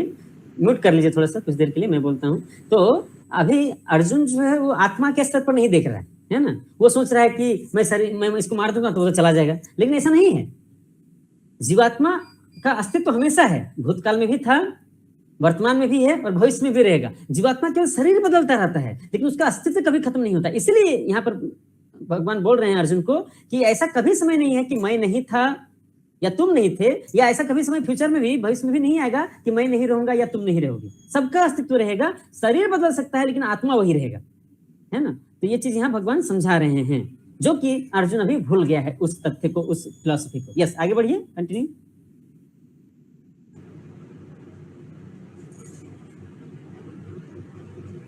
यह मायावादी सिद्धांत की मुक्ति के बाद आत्मा माया के आवरण से पृथक होकर निराकार ब्रह्म में लीन हो जाएगा और अपना अस्तित्व खो देगा। यहाँ पर परम अधिकारी भगवान कृष्ण द्वारा पुष्ट नहीं हो पाता, न ही इस सिद्धांत का समर्थन हो पाता है कि बद्ध अवस्था में ही। रुक जाइए, इसको समझना बहुत जरूरी है। मायावाद है ना, मायावादी लोग कहते क्या हैं कि जब तक, देखिए ये मायावाद है ना बहुत डेंजरस है, इसको हमको समझना पड़ेगा। ये मायावाद के कारण हमारा जो है वैष्णव सिद्धांत के टोटली ऑपोजिट है। हम लोग क्या कहते हैं, वैष्णव सिद्धांत क्या कहते हैं कि जीवात्मा जो है वो परमात्मा का अंश है, भगवान का अंश है, और अपनी इस स्वेच्छा के दुरुपयोग के कारण, जो माइन्यूट इंडिपेंडेंस दिया गया है, उसका दुरुपयोग के कारण वो जीवात्मा जो है आध्यात्मिक जगत से गिर करके इस भौतिक जगत में आता है, क्योंकि वो उसको अंदर भोग करने की इच्छा है ना। जबकि उसका जो स्वरूप है वो क्या है, जीवेर स्वरूप है, कृष्ण नित्य दास। वो जो कृष्ण का शाश्वत नित्य दास है और उसी से वो खुश रहेगा कृष्ण का सेवा करके, लेकिन वो खुद भोग करना चाहता है, इसलिए वो इस भौतिक जगत में आ गया है और यहाँ दुख कष्ट झेल रहा है। तो फिर से हम कैसे सुखी हो सकते हैं, जब फिर से हम भगवान के चरणों में वापस जाएंगे तो। और यही भक्ति योग की शिक्षा है ये। और भगवान के धाम में कैसे वापस जाएंगे, भक्ति को अपना करके, भगवान के दासत्व को स्वीकार करके। ये हमारी शिक्षा है, ये हमारा सिद्धांत है। लेकिन मायावाद क्या कहता है कि वो जीवात्मा जो भटक करके इस भौतिक जगत में आ गया है और कष्ट झेल रहा है, भगवान से दूर हो चुका है, उसको और दूर लेके चला जाता है। वो कैसे? मायावाद का सिद्धांत है कि अहम ब्रह्मास्मि। मायावादी लोग यही कहते हैं, मैं ब्रह्म हूं, तुम भी ब्रह्म हो, सब कुछ ब्रह्म है। मैं भगवान हूं, तुम भी भगवान हो, सब कोई भगवान है, सब कुछ भगवान है। कहने का तात्पर्य यही है। क्यों? अभी भगवान मैं नहीं बना हूं, अभी सबसे बड़ा नहीं बना हूं। जब तक यह भौतिक शरीर में, मैं ये शरीर नहीं हूं, मैं आत्मा हूं, निराकार ब्रह्म हूं मैं। उसी तरह से तुम भी निराकार ब्रह्म हो, सबका निराकार ब्रह्म है। जब तक ये शरीर है तब तक हमारा रूप है, साकार रूप है। लेकिन एक बार ये शरीर मर गया, एक बार ये शरीर चला गया, तो हम जो है अपने अस्तित्व में चले आएंगे, वो निराकार ब्रह्म बन जाएंगे। इतना ही नहीं, जो परमेश्वर है ना, परम ब्रह्म है, उसके साथ मैं एकाकार हो जाऊंगा। अभी मैं भगवान नहीं बना हूं, लेकिन जब ये शरीर छूट जाएगा तो मैं जो ब्रह्म हूं वो परम ब्रह्म के साथ मिल करके एकाकार हो जाऊंगा, उसके साथ मर्ज कर जाऊंगा। ब्रह्म में जो निराकार ब्रह्म है, इंडिविजुअल आत्मा जो है, वो परम ब्रह्म के साथ उसमें मर्ज कर जाएगा, लीन हो जाएगा उसमें। और वो आत्मा भी, मैं जो ब्रह्म हूं, उस परम ब्रह्म में मिल करके क्या हो जाएगा, मैं परम ब्रह्म बन जाऊंगा। ये उनका सबसे बड़ा सिद्धांत है। यही है कि चिंता मत करो, तुम भी भगवान हो। जब तक तुम इस भौतिक शरीर में हो तभी तक भगवान नहीं हो पा रहे हो, लेकिन एक बार तुम्हारा ये शरीर छूट गया, तुम जो ब्रह्म हो वो उस परम ब्रह्म में लीन हो जाएगा और तुम भी परम ब्रह्म बन जाओगे। ये है उनका सिद्धांत, मायावाद का सिद्धांत। मतलब वो क्या कहना चाह रहे हैं अल्टीमेटली कि तुम्हें भगवान की कोई आवश्यकता नहीं है, तुम ही भगवान हो। अरे तुम थोड़ा वेट करो, केवल तुम्हारा जो भगवान का रूप है वो तुम वहां तुम पहुंच जाओगे, परम ब्रह्म बन जाओगे। जब तुम्हारी यह शरीर छूट जाएगा तब तुम्हें भगवान की आवश्यकता नहीं है ना। भगवान के दासत्व स्वीकार करने की कोई आवश्यकता नहीं है, तुम ही भगवान हो। इस तरह से वो बद्ध जीवात्मा का जो मिथ्या अहंकार को और बढ़ावा देते हैं। और जब यह फिलॉसफी लोग सुनते हैं और जीवन में अपनाते हैं, तो जब कोई ये कहेगा कि मैं भी ब्रह्म हूं, हाँ भाई ब्रह्म तो है, लेकिन मैं परम ब्रह्म बन जाऊंगा, यदि इस तरह का शिक्षा मिल जाए, तो वो क्या भगवान का चरणों में कभी शरणागत होगा क्या? नहीं। क्यों, क्या जरूरत है इस मूर्ति के पूजा करने की? मैं तो खुद भगवान बन जाऊंगा, मैं तो खुद अगले इस मृत्यु के बाद जो है परम ब्रह्म बन जाऊंगा। तो फिर हमको मूर्ति पूजा करने की क्या आवश्यकता है? तो फिर मुझे भगवान का दास बनने की क्या आवश्यकता है? आपका जो सिद्धांत है वो गलत है। देखिए, यही दासत्व को नहीं स्वीकार करने के कारण है ना, आध्यात्मिक जगत में क्या गलती की हमने? नहीं, मैं भगवान का दासत्व क्यों स्वीकार करूंगा? मैं भगवान का दास क्यों बनूंगा? मैं खुद बॉस बनना चाहता हूँ, मैं भगवान बनना चाहता हूँ, लोग मेरी सेवा करें। हम सभी, मैं कृष्ण की सेवा क्यों करूं? मेरी सेवा सब करें। तो ये जो मेंटेलिटी, गलत मेंटेलिटी आ गया, उसके कारण से हम इस भौतिक जगत में आए हैं। और यहाँ आने के बाद भी हमको इसके बजाय कि हम अपनी चेतना को सुधारें और भगवान का दासत्व को स्वीकार करके फिर से भगवान के धाम में जाए, इसके बजाय क्या हो रहा है, उल्टा सिखाया जा रहा है इन मायावादियों के द्वारा। क्या कि तुम ही भगवान हो। हम भगवान कभी नहीं बन सकते। जीवात्मा हमेशा जीवात्मा ही रहेगा, वो हमेशा भगवान का अंश है, और वो उसका अस्तित्व क्या है, भगवान की सेवा करना। लेकिन ये मायावादी फिलॉसफी जो है वो क्या कहता है कि तुम भगवान हो। इसका मतलब अल्टीमेटली वो क्या कहना चाहते हैं, तुम्हें भगवान की कोई आवश्यकता और किसी दूसरे भगवान की कोई आवश्यकता नहीं है। तो वो जीवात्मा और कितना दूर दूर चला जाएगा भगवान के चरणों से, समझिए। और वो क्या कभी भी भगवान के धाम में वापस लौट के जा पाएगा क्या? कभी नहीं जाएगा, जब तक यह सिद्धांत उसके, है ना, जब तक यह मायावाद फिलोसफी रहेगा। तो ये बहुत डेंजरस है, बहुत डेंजरस है। इसीलिए श्रील प्रभुपाद कहते हैं ना, मायावाद भाष्य सुनले भय सर्वनाश। ये भक्ति मार्ग के लिए सबसे प्रतिकूल कुछ है तो यह है मायावाद फिलोसफी, है ना। वो बहुत भ्रामक है, अच्छे अच्छे लोग भी उसमें जो उलझ जाते हैं, फंस जाते हैं। तो इसीलिए हमको जो है इस मायावाद का से बचना है, बहुत ये खतरनाक है। अब ये मायावाद फिलोसफी आया क्यों, कैसे, ऐसा क्यों हुआ, मायावाद का प्रचलन किसने किया, इसके विषय में हम थोड़ा सा चर्चा करना चाहते हैं, क्योंकि ये मायावाद का है चर्चा। तो आप थोड़ा इसको स्क्रीन को ऑफ कर सकते हैं क्या प्रभु, जो स्क्रीन शेयर की है, ताकि हम जो है भक्तों से यहाँ थोड़ा पूछना चाहते हैं आप लोगों से। यस, आप लोग सब कोई मुझे देख पा रहे हैं तो अच्छे से? आप लोग सभी का वीडियो ऑन है? तो अगर वीडियो ऑन नहीं है तो मार्क्स कट जाएगा, मुझे बोलने की आवश्यकता नहीं है। मुझे बोला गया था, राजकुमार कृष्ण प्रभु मुझे बोले थे कि देखिए प्रभु जी, आपको बीच बीच में सबको याद दिलाना है कि वीडियो ऑन रखना है। हमने बोल दिया प्रभु देखिए ये मैं नहीं कर सकता, मैं एक दो बार बोल दूंगा ठीक है, लेकिन मेरे से ये सब नहीं होगा ज्यादा। अभी जिनको वीडियो ऑन रहेगा उसको आप मार्क्स दीजिए, जिनका नहीं रहेगा उसका मार्क्स काट लीजिए, फेल करेगा कोई दिक्कत नहीं, हम फिर से भक्ति शास्त्र को पढ़ाने के लिए तैयार हैं, कोई दिक्कत नहीं है ना। लेकिन जो है इसलिए आप लोगों को खुद जो है अपने बुद्धिमानी रखना होगा कि भाई वीडियो ऑन रहना चाहिए, ठीक है। ओके, तो मैं आप सभी से पूछना चाहता हूं कि आखिर ये मायावाद फिलोसफी क्यों आया। देखिए आज का जो सिलेबस हमने कवर कर लिया था, 10 श्लोक ही बोला गया था, हमने आगे निकल गए हैं, ठीक है, हमें आगे भी पढ़ना है, लेकिन हम ये एक बहुत महत्वपूर्ण चर्चा करना चाहते हैं। इस तरह से बीच बीच में कुछ चर्चाएं होती रहेंगी, है ना, जो आउट ऑफ सिलेबस हो सकता है, आपको लगेगा कि आउट ऑफ सिलेबस है, लेकिन नहीं, ये आउट ऑफ सिलेबस नहीं, ये बहुत महत्वपूर्ण सिलेबस का सब्जेक्ट मैटर है, ठीक है। तो मैं आपसे पूछना चाहता हूं कि पहले तो सनातन धर्म था धरती पर द्वापर युग में, है ना, द्वापर युग के अंत तक, तो फिर भला ये मायावाद क्यों आ गया, इसकी जरूरत कहाँ पड़ी, ऐसा क्यों हुआ, इस इतिहास के विषय में आप कुछ बताना चाहते हैं? हमारे सनातन, हमारे इस है ना, द्वापर युग से लेकर के अभी तक से इतने सारे धर्म, इतने रीति रिवाज फैल गए हैं, और ये मायावाद जो सबसे भयानक जो आ गया है शिक्षा, ऐसा क्यों हुआ, कैसे हो गया? कोई कुछ कमेंट करना चाहते हैं? कौन बोलेंगे? हरे कृष्ण प्रभु जी। यस अनिता माता जी प्लीज। मुझे जैसे मतलब अभी जो आज आपने पढ़ाया था ना, जो ज्ञान के 3 स्तर है, ब्रह्म, परमात्मा और भगवान, जैसे सूर्य के प्रकाश को जानना, जैसे अल्प ज्ञान के कारण भी ये चीज हो सकता है, जैसे उतना पता नहीं है, ब्रह्म तक में जाके वो लोग स्टॉप हो गए, मतलब उसके आगे उनको और पता ही नहीं, ज्ञान ही नहीं है जो क्या है, तो वो पहला स्तर में रुक गए हैं, उसी में ही घूम रहे हैं, ब्रह्म में ही घूम रहे हैं। Good, very nice, thank you, good, बहुत अच्छा आंसर है, क्योंकि ये जो 3 स्तर है ना, परम सत्य को जानने का, अभी उसको एक ही स्टेज पार किए हैं, वो लोग लगता है कि हमको सब मिल गया, सब ज्ञानी हो गए। Good, thank you. और कोई कुछ बोलना चाहते हैं?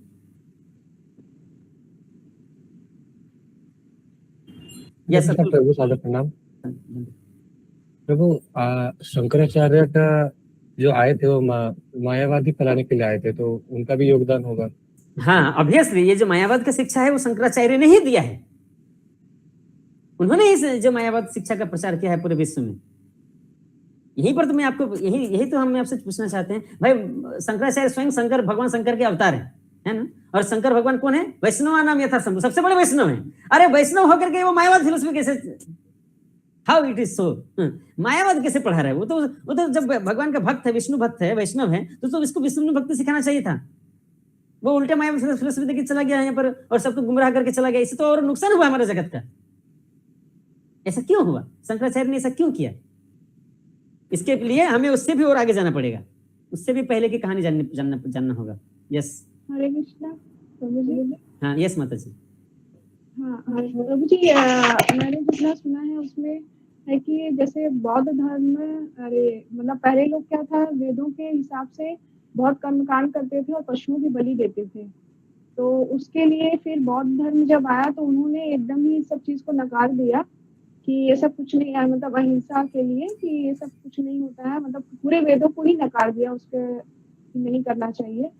फिर उस समय उसके बाद फिर क्या हुआ, फिर ये शंकराचार्य मायावाद को लेकर के आया, जहाँ पे उन्होंने ईश्वर के निराकार स्वरूप को स्वीकार किया, क्योंकि उस समय उस चीज की आवश्यकता थी। क्योंकि और फिर उसके बाद उन्होंने लास्ट में खुद भी इस चीज को नकारा, नहीं ईश्वर का अस्तित्व है। उन्होंने क्योंकि ये फैलाया था कि ईश्वर निराकार है, लेकिन बाद में उन्होंने भी एक्सेप्ट किया था कि ईश्वर है, उनका साकार स्वरूप है। Good good, thank you very much. आप बहुत नजदीक तक चले गए हैं। मैं यही सब चर्चा करना चाहता हूँ और इसमें और डीप लेवल में जाएंगे और इसमें और थोड़ा हम लोग बीच में ऐड करेंगे, मैं कुछ ऐड करूंगा। लेकिन बहुत बहुत धन्यवाद, आपने बहुत अच्छा वर्णन किया है। और कोई भक्त कुछ बोलना चाहते हैं, इसमें कमेंट करना चाहते हैं? थैंक यू आप लोग दोनों को, अतुल प्रभु, प्रियंका माता जी, आप लोग दोनों ने अच्छा एक्सप्लेन किया है। यस, और कोई कुछ ऐड करना चाहते हैं? अनिता माता जी ने भी अच्छा बताया कि अधूरा ज्ञान है ना, हाफ, जैसे कहा जाता है ना, हाफ नॉलेज वेरी डेंजरस, है ना, वही हाल है ब्रह्मवादियों का, मायावादी का। हाफ नॉलेज है और वेरी डेंजरस है वो। ठीक है, तो इतिहास को हम लोग थोड़ा जानने की कोशिश करते हैं। इतिहास मतलब ये थ्योरी नहीं है, ये प्रैक्टिकली सब हो चुका है। लोग पूछते हैं कि भगवान राम थे या नहीं, मैं कैसे विश्वास कर लूं, है ना, कृष्ण आए थे कि नहीं, द्वापर युग था कि नहीं, कैसे हम विश्वास कर ले? हमको प्रमाण चाहिए, और प्रमाण सब है। जैसे मैंने आपसे कहा था, ये जो भगवत गीता जहां बोली गई, कुरुक्षेत्र का मैदान अभी भी है, वो चक्का अभी भी है, वो रथ अभी भी है अर्जुन का, है ना, वो स्थान अभी भी है, तो आप जाकर देख सकते हैं कुरुक्षेत्र। तो इसी तरह से प्रमाण है हर चीज का। द्वारिका अभी भी है समुद्र के नीचे, है ना, तो सेतु, लंका सेतु अभी भी है, श्रीलंका अभी भी है, और भगवान राम ने जो लीलाएं जहां जहां की वो अभी भी है, पंचवटी अभी भी है ना, चित्रकूट अभी भी है, वो सारे स्थलियां हैं। तो इस तरह से तो सनातन धर्म का जो है अस्तित्व शुरू से ही है। इस कलियुग से पहले सतयुग, त्रेता युग, द्वापर युग में एक ही धर्म था, केवल सनातन धर्म। भगवान श्री कृष्ण, राम, और सतयुग में तो स्वयं लक्ष्मी नारायण यहाँ यज्ञ पुरुष रहते थे, तो एक ही धर्म था, सनातन धर्म। तरह तरह के धर्म का भेद नहीं था। तो फिर इस कलियुग में इतने तरह तरह के धर्म क्यों हो गए, है ना? तो हुआ यूं, जैसे मैंने चर्चा किया था, थोड़ा सा बताया था कि जब भगवान श्री कृष्ण इस धरती को छोड़ के चले गए, तब से कलियुग चालू हो गया, है ना। लेकिन फिर भी परीक्षित महाराज की इतनी शक्ति थी कि वो अपनी शक्ति के द्वारा कली को धरती पर प्रवेश नहीं करने देते, क्योंकि वो चक्रवर्ती सम्राट थे और वो जहां भी उनका साम्राज्य था वहां पर कली को प्रवेश नहीं करने दिए। तो एक बार जब वो भ्रमण करने के लिए निकलते हैं तो देखते हैं कि किसी मूर्ख व्यक्ति ने, तानाशाही ने गाय के पैर को जो है लंगड़ा कर दिया है और वो बैल को बलि चढ़ाने चल रहा है। गाय कौन है? धरती माँ है। बैल कौन है? धर्म है। तो कौन ऐसा व्यक्ति है जिसने ऐसा किया? तो वही कली था, कली पर्सनिफाइड, है ना। तो तुरंत परीक्षित महाराज ने उसको बंदी बना लिया और उसको मृत्यु दंड देना चाहते थे। समझिए, अभी कली का ही मृत्यु दंड हो जाएगा, तो फिर क्या कलियुग आएगा? क्या नहीं आएगा। लेकिन तुरंत कली ने जो है परीक्षित महाराज के चरणों में आश्रय मांगा कि देख, उन्होंने कहा कि आप तो चक्रवर्ती सम्राट हैं, जितने भी प्रजा हैं उसका रक्षा करना आपका उत्तरदायित्व है, तो मैं भी तो आपके ही राज्य का एक प्रजा हूं, तो मुझे मेरी भी रक्षा करना आपका उत्तरदायित्व है। बताइए, अभी कली जो कलह लेके आने वाला है उसने भी परीक्षित महाराज के ही चरणों में आश्रय लिया और परीक्षित महाराज चाहते तो उसको मृत्यु दंड दे सकते थे, लेकिन उन्होंने उनको प्राण दान दिया, क्योंकि परीक्षित महाराज को यह भी मालूम था कि इन चारों युगों में सर्वश्रेष्ठ युग यदि है तो वह है कली युग। किस मामले में? कि केवल नाम मात्र लेने से, भगवान का नाम कीर्तन करने से व्यक्ति का उद्धार हो जाएगा। कलेर दोषे निधे राजन अक्ति है कि महान गुना कीर्तना देव कृष्ण से मुक्त संग परम वर्जित। जितने भी प्रकार के उपाय हैं भगवत भक्ति प्राप्त करने के लिए, सतयुग में था अष्टांग योग, त्रेता युग में यज्ञ करना, द्वापर युग में है ना विग्रह अर्चन करना, सब बहुत डिफिकल्ट है कलियुग के लिए। लेकिन कलियुग में केवल नाम संकीर्तन करने से उद्धार पाएंगे लोग। इतना अच्छा है यह कलियुग, यानी कि चारों युगों में सर्वश्रेष्ठ युग अगर कोई है तो है कलियुग। और इस कारण से जो है उन्होंने उसको प्राण दान दे दिया। लेकिन फिर कहा कि जब तक मैं हूं तुम मेरे राज्य में नहीं रह सकते हो, तुम्हें मेरे राज्य के बाहर रहना पड़ेगा। ठीक है, तो उन्होंने फिर कहा कि अरे पूरा विश्व का तो चक्रवर्ती सम्राट आप ही हैं, तो अभी आपका कहाँ जाएंगे? आप ही बताइए मुझे, आप ही मुझे जगह दे जहाँ जाएंगे, मैं जहाँ रह सकता हूँ। तब परीक्षित महाराज ने बहुत विचार किया और उन्होंने कहा जहाँ ये 4 चीज होते हैं, मांसाहार, नशा, जुआ और अवैध संग, वहां पर तुम रह सकते हो। तो फिर कली ने कहा आपके जीते जी ये 4 चीज कहीं हो ही नहीं सकता है। ये 4 जो अधार्मिक कर्तव्य है, कार्य है, वो कहीं नहीं होगा आपके साम्राज्य में। तो मैं कहाँ जाऊं बताइए? तब फिर परीक्षित महाराज ने कहा ठीक है, बहुत सोच के कहा जहां पर अधिक धन समृद्ध धन है, अवैध धन है, जहां पर सोना जहां पर रखा है, वहां पर तुम निवास कर सकते हो। तो जरूरत से ज्यादा जहां धन रहता है, ब्लैक मनी जहां रहता है, वहां कली का वास होता है।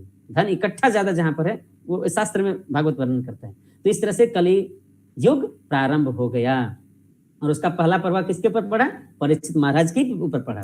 सबसे पहले ब्राह्मणों का पतन शुरू हुआ, है ना, और श्रृंगी ने श्राप दे दिया परीक्षित महाराज को। एक छोटी सी गलती क्या की थी उसने, वो प्यासा था बेचारा, है ना, उसने जो है उनके पिता से पानी मांगा। उनके पिता समाधि पर थे तो आदर सत्कार नहीं कर पाए, तो एक मरे हुए सांप जो है उनकी गली में डाल दिया। आप लोगों ने कथा सुनी है। और तब जब उसके बेटे को, श्रृंगी को पता चल गया, वो जंगल में था, उसको पता चल गया, है ना, अंतर जो है ध्यान में कि मेरे पिताजी के साथ ऐसा अत्याचार हुआ है, तो उसने वहीं से श्राप दे दिया कि इस व्यक्ति की मृत्यु 7 दिन के अंदर हो जाएगी सांप के डसने से। जिस सांप की वजह को मेरे पिताजी के गले में लगा है, वैसे ही सांप की ही वजह से इसकी मृत्यु होगी। और इस तरह से कलियुग का प्रारंभ हुआ और सबसे पहले ब्राह्मणों का पतन हुआ। ये हमको समझना पड़ेगा। 4 हैं वर्ण, ब्राह्मण, क्षत्रिय, वैश्य, शूद्र। सबसे पहले ब्राह्मण का पतन हुआ और सबसे पहला ब्राह्मण कौन था जिसका पतन हुआ? श्रृंगी। और वहीं से पतन होते होते धीरे धीरे ब्राह्मण समाज का पतन होना चालू हो गया। ब्राह्मण का कर्तव्य पठन पाठन यजन याजन दान परिग्रह, ब्राह्मण वो कर्तव्य नहीं कर पाने लगे कली के प्रभाव के कारण। वो सत्य, है ना, और ब्राह्मण का कर्तव्य को से विमुख होने लगे, शास्त्रों का अध्ययन छूटने लगा और पाप कर्म में लिप्त होने लगे। इस कारण से धीरे धीरे ब्राह्मण के जो तेज था, ब्राह्मणों की जो शक्ति थी, वो भी लुप्त होने लगी। और वो लोग जो है वेद के नाम पर, वेद के नियमों के नाम पर अत्यधिक पशु हत्या करने लगे। क्योंकि शास्त्रों में ही वर्णन दिया गया है कि वध मतलब कि उसको क्या कहते हैं? सैक्रिफाइस कहा जाता है। आहुति दिया जा सकता है पशुओं की, जैसे गोमेध यज्ञ, अश्वमेध यज्ञ, उसी तरह से पशुओं की आहुति दी जा सकती है। लेकिन वेदों के नाम पर पशुओं की बहुत अधिक हत्या होने लगी। उसका उद्देश्य ये नहीं था कि जो है हमको देवी देवताओं को प्रसन्न करना है, यही करना है, बल्कि जीव की लालसा की पूर्ति के लिए, जीव की लालच की पूर्ति के लिए अनियंत्रित पशु हत्या होने लगी, जो कि आज भी मनुष्य समाज में ऐसा ही होता है। नियम यह है कि जिस पशु की हत्या की जाती है, मतलब बलि चढ़ाया जाता है, उसको नया शरीर मिलता है, या तो अगला शरीर उसको तुरंत मनुष्य शरीर मिलता है ना। तो एक तरह से देखा जाए तो उस पशु का हत्या नहीं हुआ है, उसको तो और अपग्रेडेशन हो गया है। मनुष्य जन्म पा गया है, वो जल्दी से वो अपनी भक्ति करके भगवत धाम जा सकता है, वापस जा सकता है ना, गोलोक, है ना, आध्यात्मिक जगत में। इसलिए सैक्रिफाइस सही है। लेकिन कलियुग में फिर वो ब्राह्मणों की शक्ति रही ही नहीं। वो लोग मंत्रों का उच्चारण उतना प्रभावी ढंग से कर ही नहीं पा रहे थे कि जिस पशु की हत्या हो रही है उसको नया शरीर मिले, क्योंकि उन्होंने अपना तेज खो दिया था, क्योंकि वो खुद पाप कर्म में लिप्त हो गए। ब्राह्मण लोग अपने जो शक्ति का दुरुपयोग करने लगे। पहला दुरुपयोग श्रृंगी ने किया था। तो इस तरह से ब्राह्मण लोग अपने शक्ति का, ब्राह्मण जो शक्ति है तेज, उसका दुरुपयोग करने के कारण उनकी शक्ति भी छीन होने लगी, जिसके कारण से जब वो कोई यज्ञ करते थे, हवन करने लगे, तो जो आहुति दी जा रही है पशु की, वो उसका फिर पुनर्जन्म नहीं हो पा रहा था। और यदि ऐसा नहीं होता है, पुनर्जन्म नहीं होता है, मतलब वो यज्ञ सफल नहीं हुआ है। लेकिन फिर भी चढ़ावे के नाम पर धन दौलत के, है ना, लालसा से जो है ये पतित ब्राह्मण भी जो है अनियंत्रित पशु हत्या में लिप्त हो गए। इस तरह से कली का प्रभाव बहुत भयंकर फैलने लगा। अभी मनुष्य को जीने का अधिकार है, पशुओं को भी जीने का अधिकार है, वो भी आत्मा है, लेकिन इस तरह से अत्याचार बढ़ गया। तब जाकर के इस अनियंत्रित हिंसा को रोकने के लिए किनका अवतार हुआ? भगवान के 10 अवतारों में से एक हैं भगवान बुद्ध, और उन्होंने शिक्षा दी अहिंसा परमो धर्म।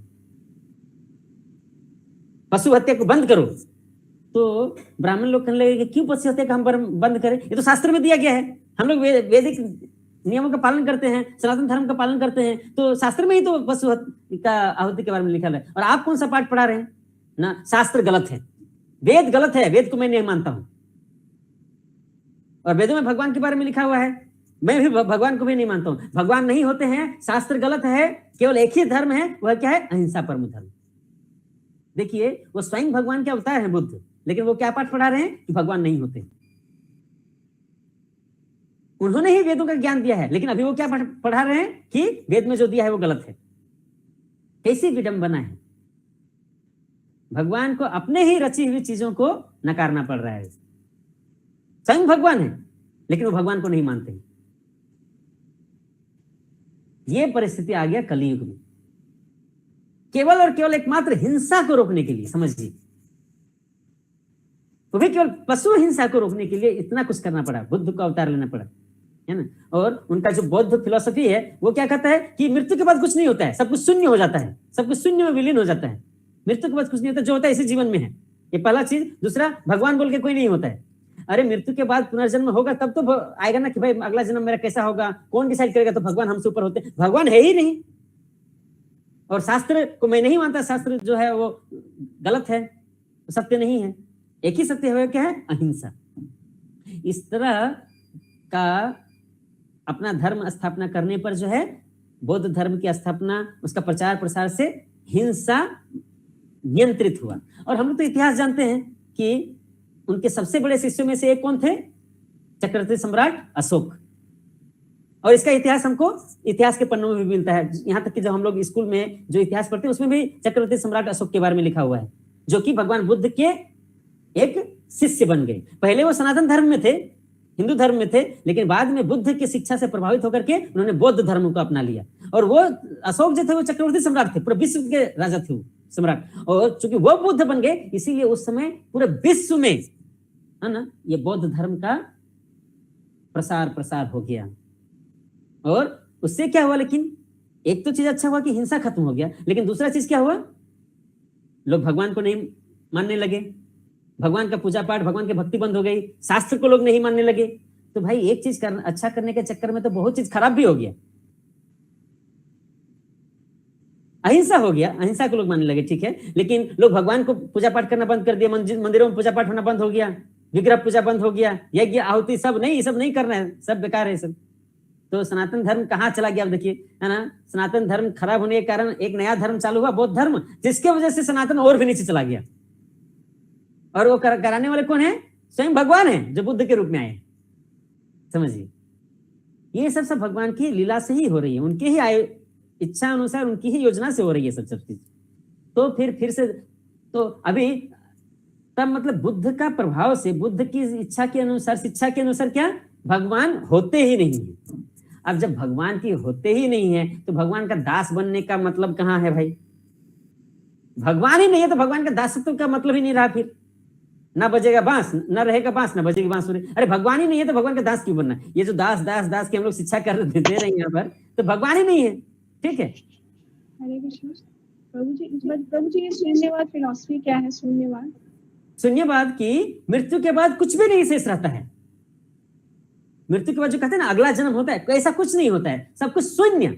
मतलब ये लोग आत्मा को भी नहीं मानते। यस करेक्ट, थैंक यू, मैं इसको बोलना भूल गया था, है ना। जो है यही है, शरीर ही है बस। आत्मा को मानते हैं कि नहीं, इसमें मुझे डाउट है, लेकिन पुनर्जन्म जो होता है, हाँ यदि आत्मा को मानेंगे तो पुनर्जन्म को भी मानना पड़ेगा, इसलिए आत्मा भी नहीं होता है, सब कुछ शून्य हो जाता है। जो है यही शरीर है, यही सब कुछ है ना। और हाँ ये लोग तो आत्मा पर मेडिटेट नहीं करते हैं, बौद्ध लोग जो होते हैं वो चेतना कॉन्शियसनेस को मेडिटेट करते हैं, दैट्स ऑल, ठीक है ना। तो ये अधूरी शिक्षा है। और इस तरह से जो है तो भगवान को का अस्तित्व को मिटा दिया गया, भगवान नहीं होते हैं, भगवान का दास भी नहीं बनना है। तो अभी बाद में फिर प्रॉब्लम हो गया, अरे भाई ये सब जो हो गया इससे तो बहुत बड़ा लॉस, बहुत बड़ा मतलब हमारा बहुत खराब हो गया स्थिति, सनातन धर्म का कैसे फिर पुनर्जागरण होगा। तो अभी तक पूरे विश्व में क्या शिक्षा हो गई, भगवान नहीं होते हैं। हालांकि उसमें भी सनातन धर्म को मानने वाले लोग थे, कम थे, अधिकांश लोग तो बुद्ध धर्म को अपनाने लगे, उसका ही प्रचार प्रसार बढ़ गया, है ना। तो अभी क्या क्या किया जाए, कैसे सुधार किया जाए, कैसे फिर पुनर्स्थापना की जाएगी धर्म की। तब भगवान के शक्त्यावेश के रूप में कौन आए? शंकर भगवान शंकराचार्य के रूप में प्रकट हुए। ठीक है, वो भी भगवान शिव के ही अवतार हैं, और भगवान शिव कौन है? वो भी भगवान के ही अंश हैं। ठीक है, तो शंकराचार्य के रूप में आए और उन्होंने फिर सनातन धर्म को पुनर्जागृत किया। उन्होंने शिक्षा दिया कि नहीं, वेद सही है और भगवान होते हैं, अहम ब्रह्मास्मि। तो अभी तक शिक्षा क्या था कि भगवान होते नहीं है, तुमको किसी का दास नहीं बनना है। अभी अचानक से कोई आ गया और बोलने लगा कि नहीं भगवान होते हैं, तो वो तो प्रतिरोध होगा। भगवान है मतलब फिर भगवान का दास बनने बोलेगा, नहीं नहीं भगवान होते हैं ठीक है, लेकिन तुम ही वही भगवान हो, चिंता मत करो, तुम ही वही भगवान हो। तो इस तरह से थोड़ा सा चेंजिंग किया गया। आप लोग समझ पा रहे हैं मैं क्या बोलना चाह रहा हूँ? एक चीज ये मान लेना कि भगवान नहीं होते हैं, उससे फिर अगला स्टेज में जाना कि नहीं भगवान होते हैं, लेकिन भगवान होते हैं मतलब उसको स्वीकार करना ये बहुत डिफिकल्ट है। तो इसलिए शंकराचार्य ने एक थोड़ा सा रिलैक्सेशन क्या दिया कि भगवान होते हैं लेकिन तुम ही वही भगवान हो। ये है उनका मायावाद फिलॉसफी। अभी कोई जैसे जस्ट फॉर एग्जांपल, अभी कोई प्रतिदिन जो है सिगरेट पी रहा है, उसको बोल देंगे अचानक से कि सिगरेट नहीं पीना है, बंद करो, तो वो शायद नहीं कर पाएगा। उसको बोला जाए, ये मैं जैसे आप लोग ये करना नहीं, किसी को सिगरेट पीना नहीं चाहिए, मैं जैसे एक एग्जांपल दे रहा हूँ, है ना। लेकिन यदि उसको बोला जाए कि ठीक है सप्ताह में तुम 6 दिन सिगरेट पियो, 1 दिन नहीं पियो, केवल 1 दिन नहीं लेना है, तो वो उसको एक्सेप्ट कर सकता है। फिर धीरे धीरे 1 दिन से 2 दिन बंद करो, 3 दिन बंद करो, इस तरह से धीरे धीरे कंट्रोल आएगा। लेकिन अचानक से यदि कुछ बोल दिया जाए तो नहीं हो जाएगा। उसी तरह से अभी तक जो प्रचलन था बुद्ध का, भगवान बुद्ध का, कि भगवान होते ही नहीं है, अचानक से यदि भगवान का दासत्व यदि बोला दिया जाए कि नहीं भगवान है और हमको उनका दास बनना है, तो ये शायद स्वीकार नहीं कर पाएंगे लोग। इसीलिए शंकराचार्य ने एक फिलॉसफी दिया कि भगवान है मतलब ब्रह्म है, परम सत्य ब्रह्म है, परब्रह्म है, लेकिन तुम भी ब्रह्म हो और मृत्यु के बाद उसी परब्रह्म में विलीन हो जाओगे, तुम भी भगवान बन जाओगे। इस तरह से उन्होंने ये निराकारवाद, ये मायावाद का जो है शिक्षा पूरे विश्व में फैलाया। इससे क्या हो गया? इससे प्रॉफिट क्या हुआ कि वेद को लोग मानने लगे, फिर से वेद की स्थापना हो गई, फिर से आत्मा पर विश्वास, आत्मा की शिक्षा आ गई, जन्म पुनर्जन्म, इस पर ये सारी शिक्षाएं फिर से लागू हो गई। लेकिन गलती क्या हो गया कि जो है वो निराकारवाद को, मायावाद फिलॉसफी की, जीवात्मा जो है वो मृत्यु के बाद जो है परब्रह्म बन जाता है, ये फिलॉसफी गलत हो गया। तो इस तरह से शंकराचार्य ने इतना किया। लेकिन अंतिम समय में उन्होंने भी यही कहा कि भज गोविंदम गोविंदम भज मूढ़मते। लेकिन चूंकि भगवान का आदेश ही था यही करना, इसीलिए उन्होंने ये कार्य किया यहाँ पर आकर, क्योंकि भगवान का आदेश था कि आपको मायावाद का प्रसार करना है, वेदों की पुनर्स्थापना करनी है और आत्मा के अस्तित्व को पुनर्स्थापना करना है। तो इस तरह से शंकराचार्य चले गए। उसके बाद कौन आए?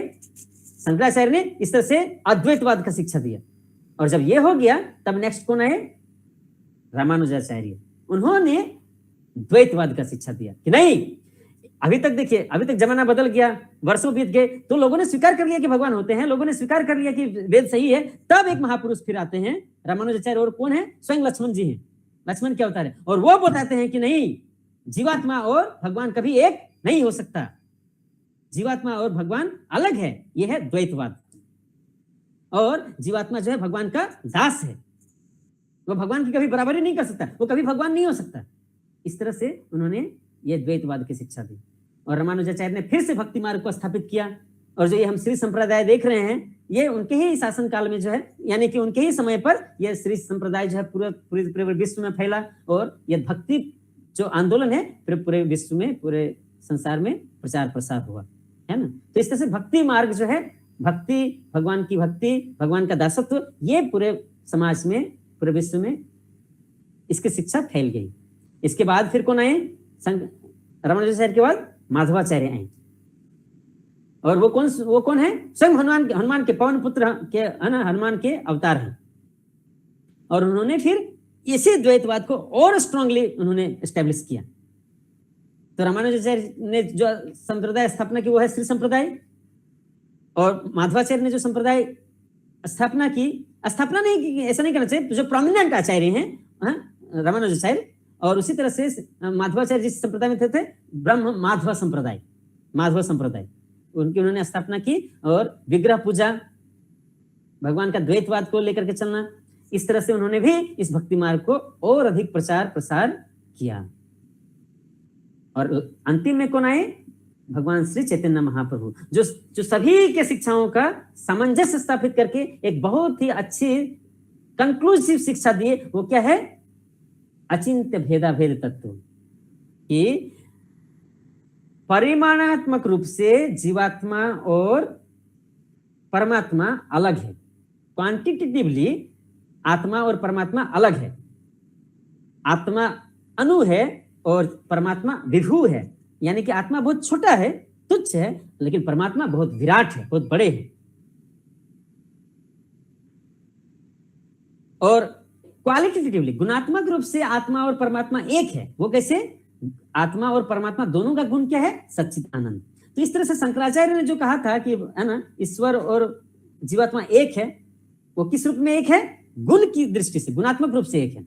और जीवात्मा और परमात्मा भगवान में भेद है, अलग है, वो किस रूप से है? परिमाणात्मक रूप से। तो दोनों का जो फिलॉसफी है उसको सामंजस्य करके श्री चैतन्य महाप्रभु ने ये अचिंत्य भेद अभेद तत्व को स्थापित किया। और वही श्री चैतन्य महाप्रभु के शिक्षा का प्रचार प्रसार अभी पूरे विश्व में इस कलयुग में हो रहा है। और आगे आने वाले 10,000 साल तक यही शिक्षा आगे बढ़ेगी।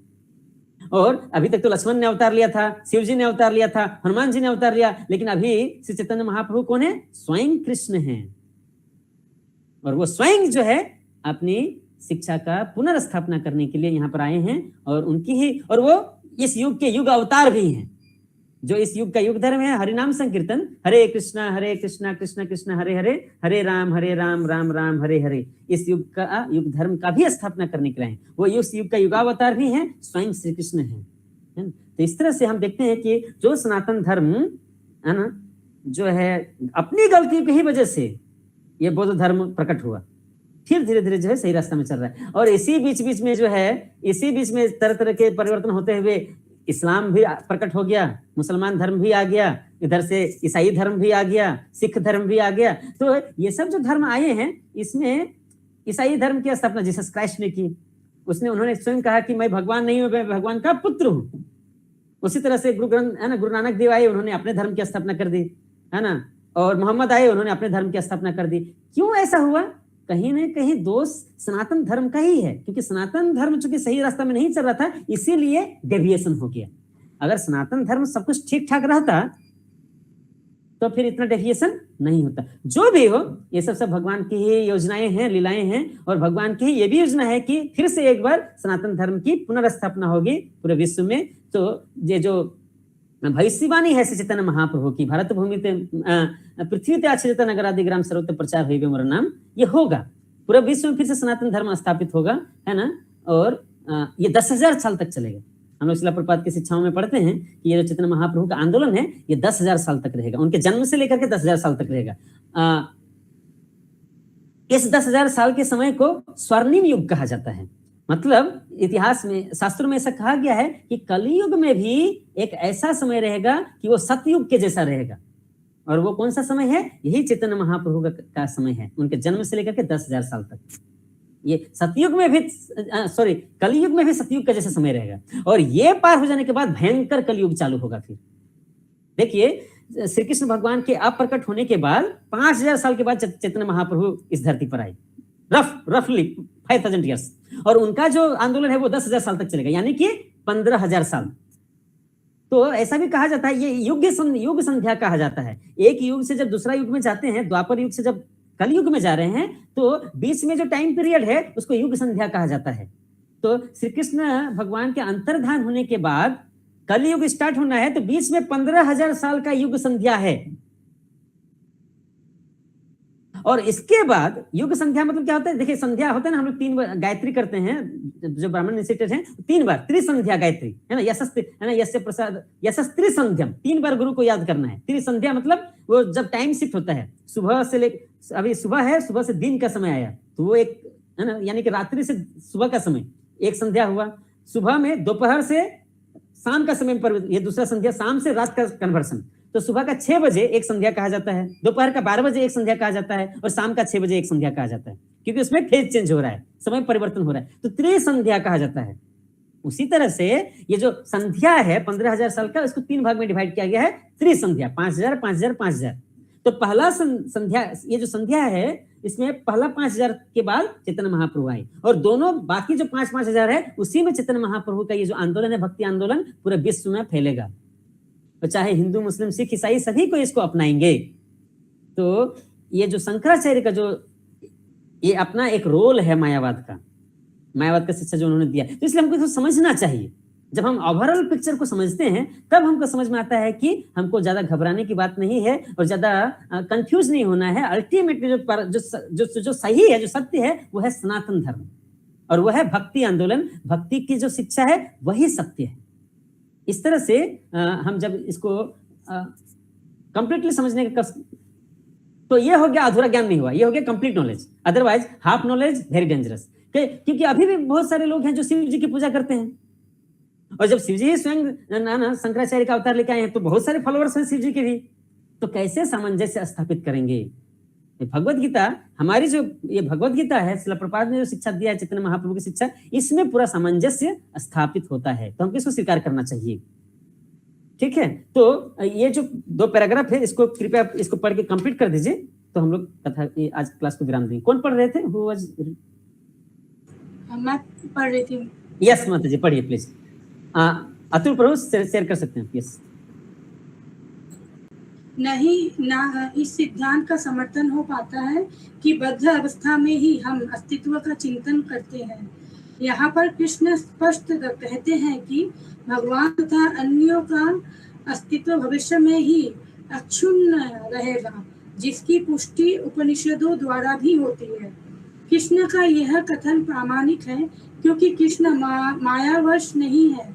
यदि अस्तित्व तथ्य न होता तो फिर कृष्ण इतना बल क्यों देते, और वह भी भविष्य के लिए। मायावादी यह तर्क कर सकता है कि कृष्ण द्वारा कथित अस्तित्व आध्यात्मिक न होकर भौतिक है। यदि हम इस तर्क को कि अस्तित्व भौतिक होता है स्वीकार कर भी ले, तो फिर कोई कृष्ण के अस्तित्व को किस प्रकार पहचानेगा? कृष्ण भूतकाल में भी अपने अस्तित्व की पुष्टि करते हैं और भविष्य में भी अपने अस्तित्व की पुष्टि करते हैं। उन्होंने अपने अस्तित्व की पुष्टि कई प्रकार से की है और निराकार ब्रह्म उनके अधीन घोषित किया जा चुका है। कृष्ण सदा सर्वदा अपना अस्तित्व बनाए रहे हैं। यदि उन्हें सामान्य चेतना वाले सामान्य व्यक्ति के रूप में माना जाता है, तो प्रामाणिक शास्त्र के रूप में उनकी भगवत गीता की कोई महत्व नहीं होगी। एक सामान्य व्यक्ति मनुष्यों के 4 अवगुणों के कारण श्रवण करने योग्य शिक्षा देने में असमर्थ रहता है। गीता ऐसे साहित्य से ऊपर है। कोई भी संसारी ग्रंथ गीता की तुलना नहीं कर सकता। श्री कृष्ण को सामान्य व्यक्ति मान लेने पर गीता की सारी महत्व जाती रहती है। मायावादियों का तर्क है कि इस श्लोक में वर्णित द्वैत लौकिक है और शरीर के लिए प्रयुक्त हुआ है, किंतु इसके पहले वाले श्लोक में ऐसी देहात्म बुद्धि की निंदा की गई है। एक बार जीवों की देहात्म बुद्धि की निंदा करने के बाद यह कैसे संभव है कि कृष्ण पुनः शरीर पर उसी वक्तव्य को दोहराते? अतः यह अस्तित्व आध्यात्मिक आधार पर स्थापित है और इसकी पुष्टि रामानुजाचार्य तथा अन्य आचार्यों ने भी की है। गीता में कई स्थलों पर इसका उल्लेख है कि यह आध्यात्मिक अस्तित्व केवल भगवत भक्तों द्वारा ज्ञेय है। जो लोग भगवान कृष्ण का विरोध करते हैं, उनकी इस महान साहित्य तक पहुंच नहीं हो पाती। अभक्तों द्वारा गीता के उपदेशों को समझने का प्रयास मधुमक्खी द्वारा मधु पात्र चाटने की सदृश है। पात्र को खोले बिना मधु को नहीं चखा जा सकता है। इसी प्रकार भगवत गीता के रहस्यवाद को केवल भक्त ही समझ सकते हैं, अन्य कोई नहीं। जैसा कि इसके 4th अध्याय में कहा गया है, नहीं गीता का स्पर्श ऐसे लोग कर पाते हैं जो भगवान के अस्तित्व का ही विरोध करते हैं। अतः मायावादियों द्वारा गीता की व्याख्या मानो समग्र सत्य का सरासर भ्रामक निरूपण है। भगवान चैतन्य ने मायावादियों द्वारा की गई गीता की व्याख्याओं को पढ़ने का निषेध किया है और चेतावनी दी है कि जो कोई ऐसी मायावादी दर्शन को ग्रहण करता है वह गीता के वास्तविक रहस्य को समझ पाने में असमर्थ रहता है। यदि अस्तित्वों का अभिप्राय अनुभवगम्य ब्रह्मांड से है तो भगवान द्वारा उपदेश देने की कोई आवश्यकता नहीं थी। आत्मा तथा परमात्मा का द्वैत शाश्वत तथ्य है और इसकी पुष्टि वेदों द्वारा होती है, जैसा कि ऊपर कहा जा चुका है। हरे कृष्णा। Thank you. हरे कृष्णा कृष्णा कृष्णा हरे हरे, हरे राम राम राम हरे हरे। तो आज हम लोग यहीं पर रहते हैं। कि कुछ प्रश्न है तो पूछ सकते हैं। Session completed. Yes, screen sharing of कर दीजिए प्रभु। अगर किन्हीं कुछ प्रश्न है आज के टॉपिक से, पिछले क्लास में क्वेश्चन आंसर का टाइम नहीं मिल पाया था, तो अगर किसी को कुछ प्रश्न है तो पूछ सकते हैं। यस, रेखा माता जी कुछ प्रश्न है क्या? रेखा माता जी, रीता माता जी, मानस प्रभु। हरे कृष्णा प्रभु। यस मानस प्रभु। प्रभु, जो हमने अभी पढ़ा कि अर्जुन के पास काफी दुविधा थी, तो उन्होंने फिर कृष्ण को गुरु के रूप में स्वीकार किया। फिर उन्होंने क्वेश्चंस पूछे तो कृष्ण ने जवाब दिया। तो प्रभु, ये चीज जो पहले कृष्ण उनके सखा थे, फिर उन्होंने गुरु के हिसाब से उनको चूज किया, तो गुरु के हिसाब से कृष्ण ने उनको रास्ता दिखाया। तो प्रभु, मेरा क्वेश्चन ये है कि आज के टाइम पे हम लोग नॉर्मली कहते हैं कि टीचर्स को फ्रेंड बनना चाहिए। So is it correct? Teachers को फ्रेंड बनना चाहिए? हाँ, मतलब काफी जगह पे हम ये चीज बोलते हैं कि टीचर्स को बच्चों के साथ जब डील करते हैं तो उनको फ्रेंड्स बनना चाहिए। इवन टीचर्स लोग पेरेंट्स लोगों को जो पीटी मीटिंग में जाते हैं तो उनको कहते हैं कि तुम पेरेंट्स नहीं, बच्चों के फ्रेंड्स बनिए। सो इज इट करेक्ट प्रभु? देखिए, एक चीज मैं आप ये कहना चाहता हूँ, मुझे अभी प्रैक्टिकली स्कूल्स में और टीचर्स, पेरेंट्स और स्टूडेंट्स के बीच में कैसा क्या चल रहा है, ये तो मुझे स्कूल्स में क्या सिचुएशन है मुझे मालूम नहीं है। लेकिन एक चीज मैं जानता हूँ कि जो वैदिक शिक्षा पद्धति है वो सही है। हम जो आज पाश्चात्य शिक्षा पद्धति, जो so called modern education system is actually taking the students into the wrong direction. हमको वैदिक शिक्षा पद्धति, जो सनातन शिक्षा पद्धति है, उसको अपनाना चाहिए और इस दिशा में हमको आगे बढ़ना चाहिए। इसीलिए आप देखेंगे कि इसको खास करके, भाई बाहर में क्या हो रहा है हम तो हम नहीं जानते, लेकिन हम एटलीस्ट अपने इस्कॉन के भक्तों के लिए, अपने बच्चों को सही दिशा में ले जाने के लिए ये बहुत आवश्यक है कि हम उनको उसी प्रकार की शिक्षा दें, वैसे ही वातावरण में रखें यदि संभव हो तो। खास करके हमारे यहाँ कलकत्ता में तो ऐसा संभव नहीं है, ऐसा स्कूल कॉलेज या यूनिवर्सिटी हमारा स्कूल का नहीं है अपना। एक है वो वृंदावन में हमारा, जो रिसेंटली बना हुआ है अभी, और एक यूनिवर्सिटी अभी बनाया जा रहा है, बन गया है ऑलरेडी, कंस्ट्रक्शन चल रहा है ना। सो बात यह है कि जो मॉडर्न एजुकेशन सिस्टम है, मॉडर्न एजुकेशन सिस्टम कहने का मतलब है जो वेस्टर्न एजुकेशन सिस्टम है वो सही नहीं है। That is not correct system of education. और मैं इसमें ज्यादा डिटेल में बात नहीं कर सकता अभी, लेकिन जो भारत की शिक्षा पद्धति है, जो वैदिक, जो गुरुकुल शिक्षा पद्धति है, वो सही है। मुझे अभी आप शिक्षा पद्धति बात करें तो मैं 1 घंटा भी इस पर चर्चा कर सकता हूं। स्कूलों में, कॉलेजों में तरह तरह की शिक्षाएं दी जाती हैं, यहाँ तक कि जो शिक्षा नहीं देनी चाहिए वो शिक्षा दी जाती है, लेकिन जो दिया जाना चाहिए जो शिक्षा, वो नहीं दिया जाता। कहाँ स्कूल और कॉलेज में भगवद गीता पढ़ाया जाता है बताइए? तो हम कैसे इस modern education, so called modern education system जो वेस्ट से जो इन्फ्लुएंस्ड है, उस पर हम कैसे विश्वास करें? और इस तरह की शिक्षा से हम किस प्रकार के बच्चों का भविष्य की कामना करते हैं? हम देखिए, ये मैं फेस कर चुका हूँ ये सब प्रॉब्लम्स, इसलिए मैं बोल रहा हूँ। हम बच्चों को जो है अपने परिवार में, हम चूंकि भक्ति में है ना, भक्तों के साथ जुड़े हुए हैं, तो हमारा कल्चर अच्छा है, हम अपने बच्चों को अच्छा कल्चर देते हैं। लेकिन वही बच्चा जब स्कूल में जाता है तो अलग परिवेश में चला जाता है और वहां उसका कल्चर बिगड़ जाता है।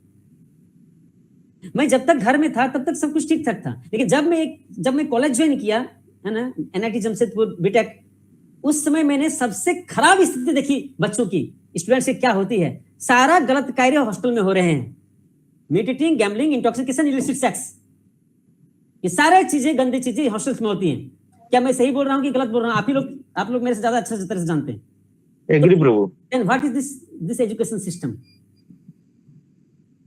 तो इसीलिए तो आप एक छोटी सी बात के लिए मुझे प्रश्न पूछ रहे हैं, तो मैं तो पूरे एजुकेशन सिस्टम पर ही मैं कुछ सवाल खड़ा कर रहा हूँ अभी। क्या यही शिक्षा हमारे बच्चों को देश का भविष्य बनाएंगे? क्या यही शिक्षा हमारे बच्चों को आगामी फ्यूचर भविष्य के, भारत के भविष्य के नेता बनाएंगे? यही शिक्षा से होंगे क्या? इससे हमारे बच्चे जो है देश को आगे लेकर के जाएंगे? तो मैं तो एजुकेशन सिस्टम पर ही क्वेश्चन कर रहा हूँ। इसीलिए हम सबको एटलीस्ट जो हम भक्ति के पथ पर हैं, श्रील प्रभुपाद की कृपा से जिन हम सही रास्ते पर चल रहे हैं, ये लिए हमारा बहुत बड़ा जिम्मेदारी है कि हम अपने बच्चों को सही दिशा में लेकर चलें। और ये जो इस तरह की जो बीमारियां हैं फैली हुई हैं एजुकेशन में, उससे हम अपने बच्चों को एटलीस्ट बचाएं।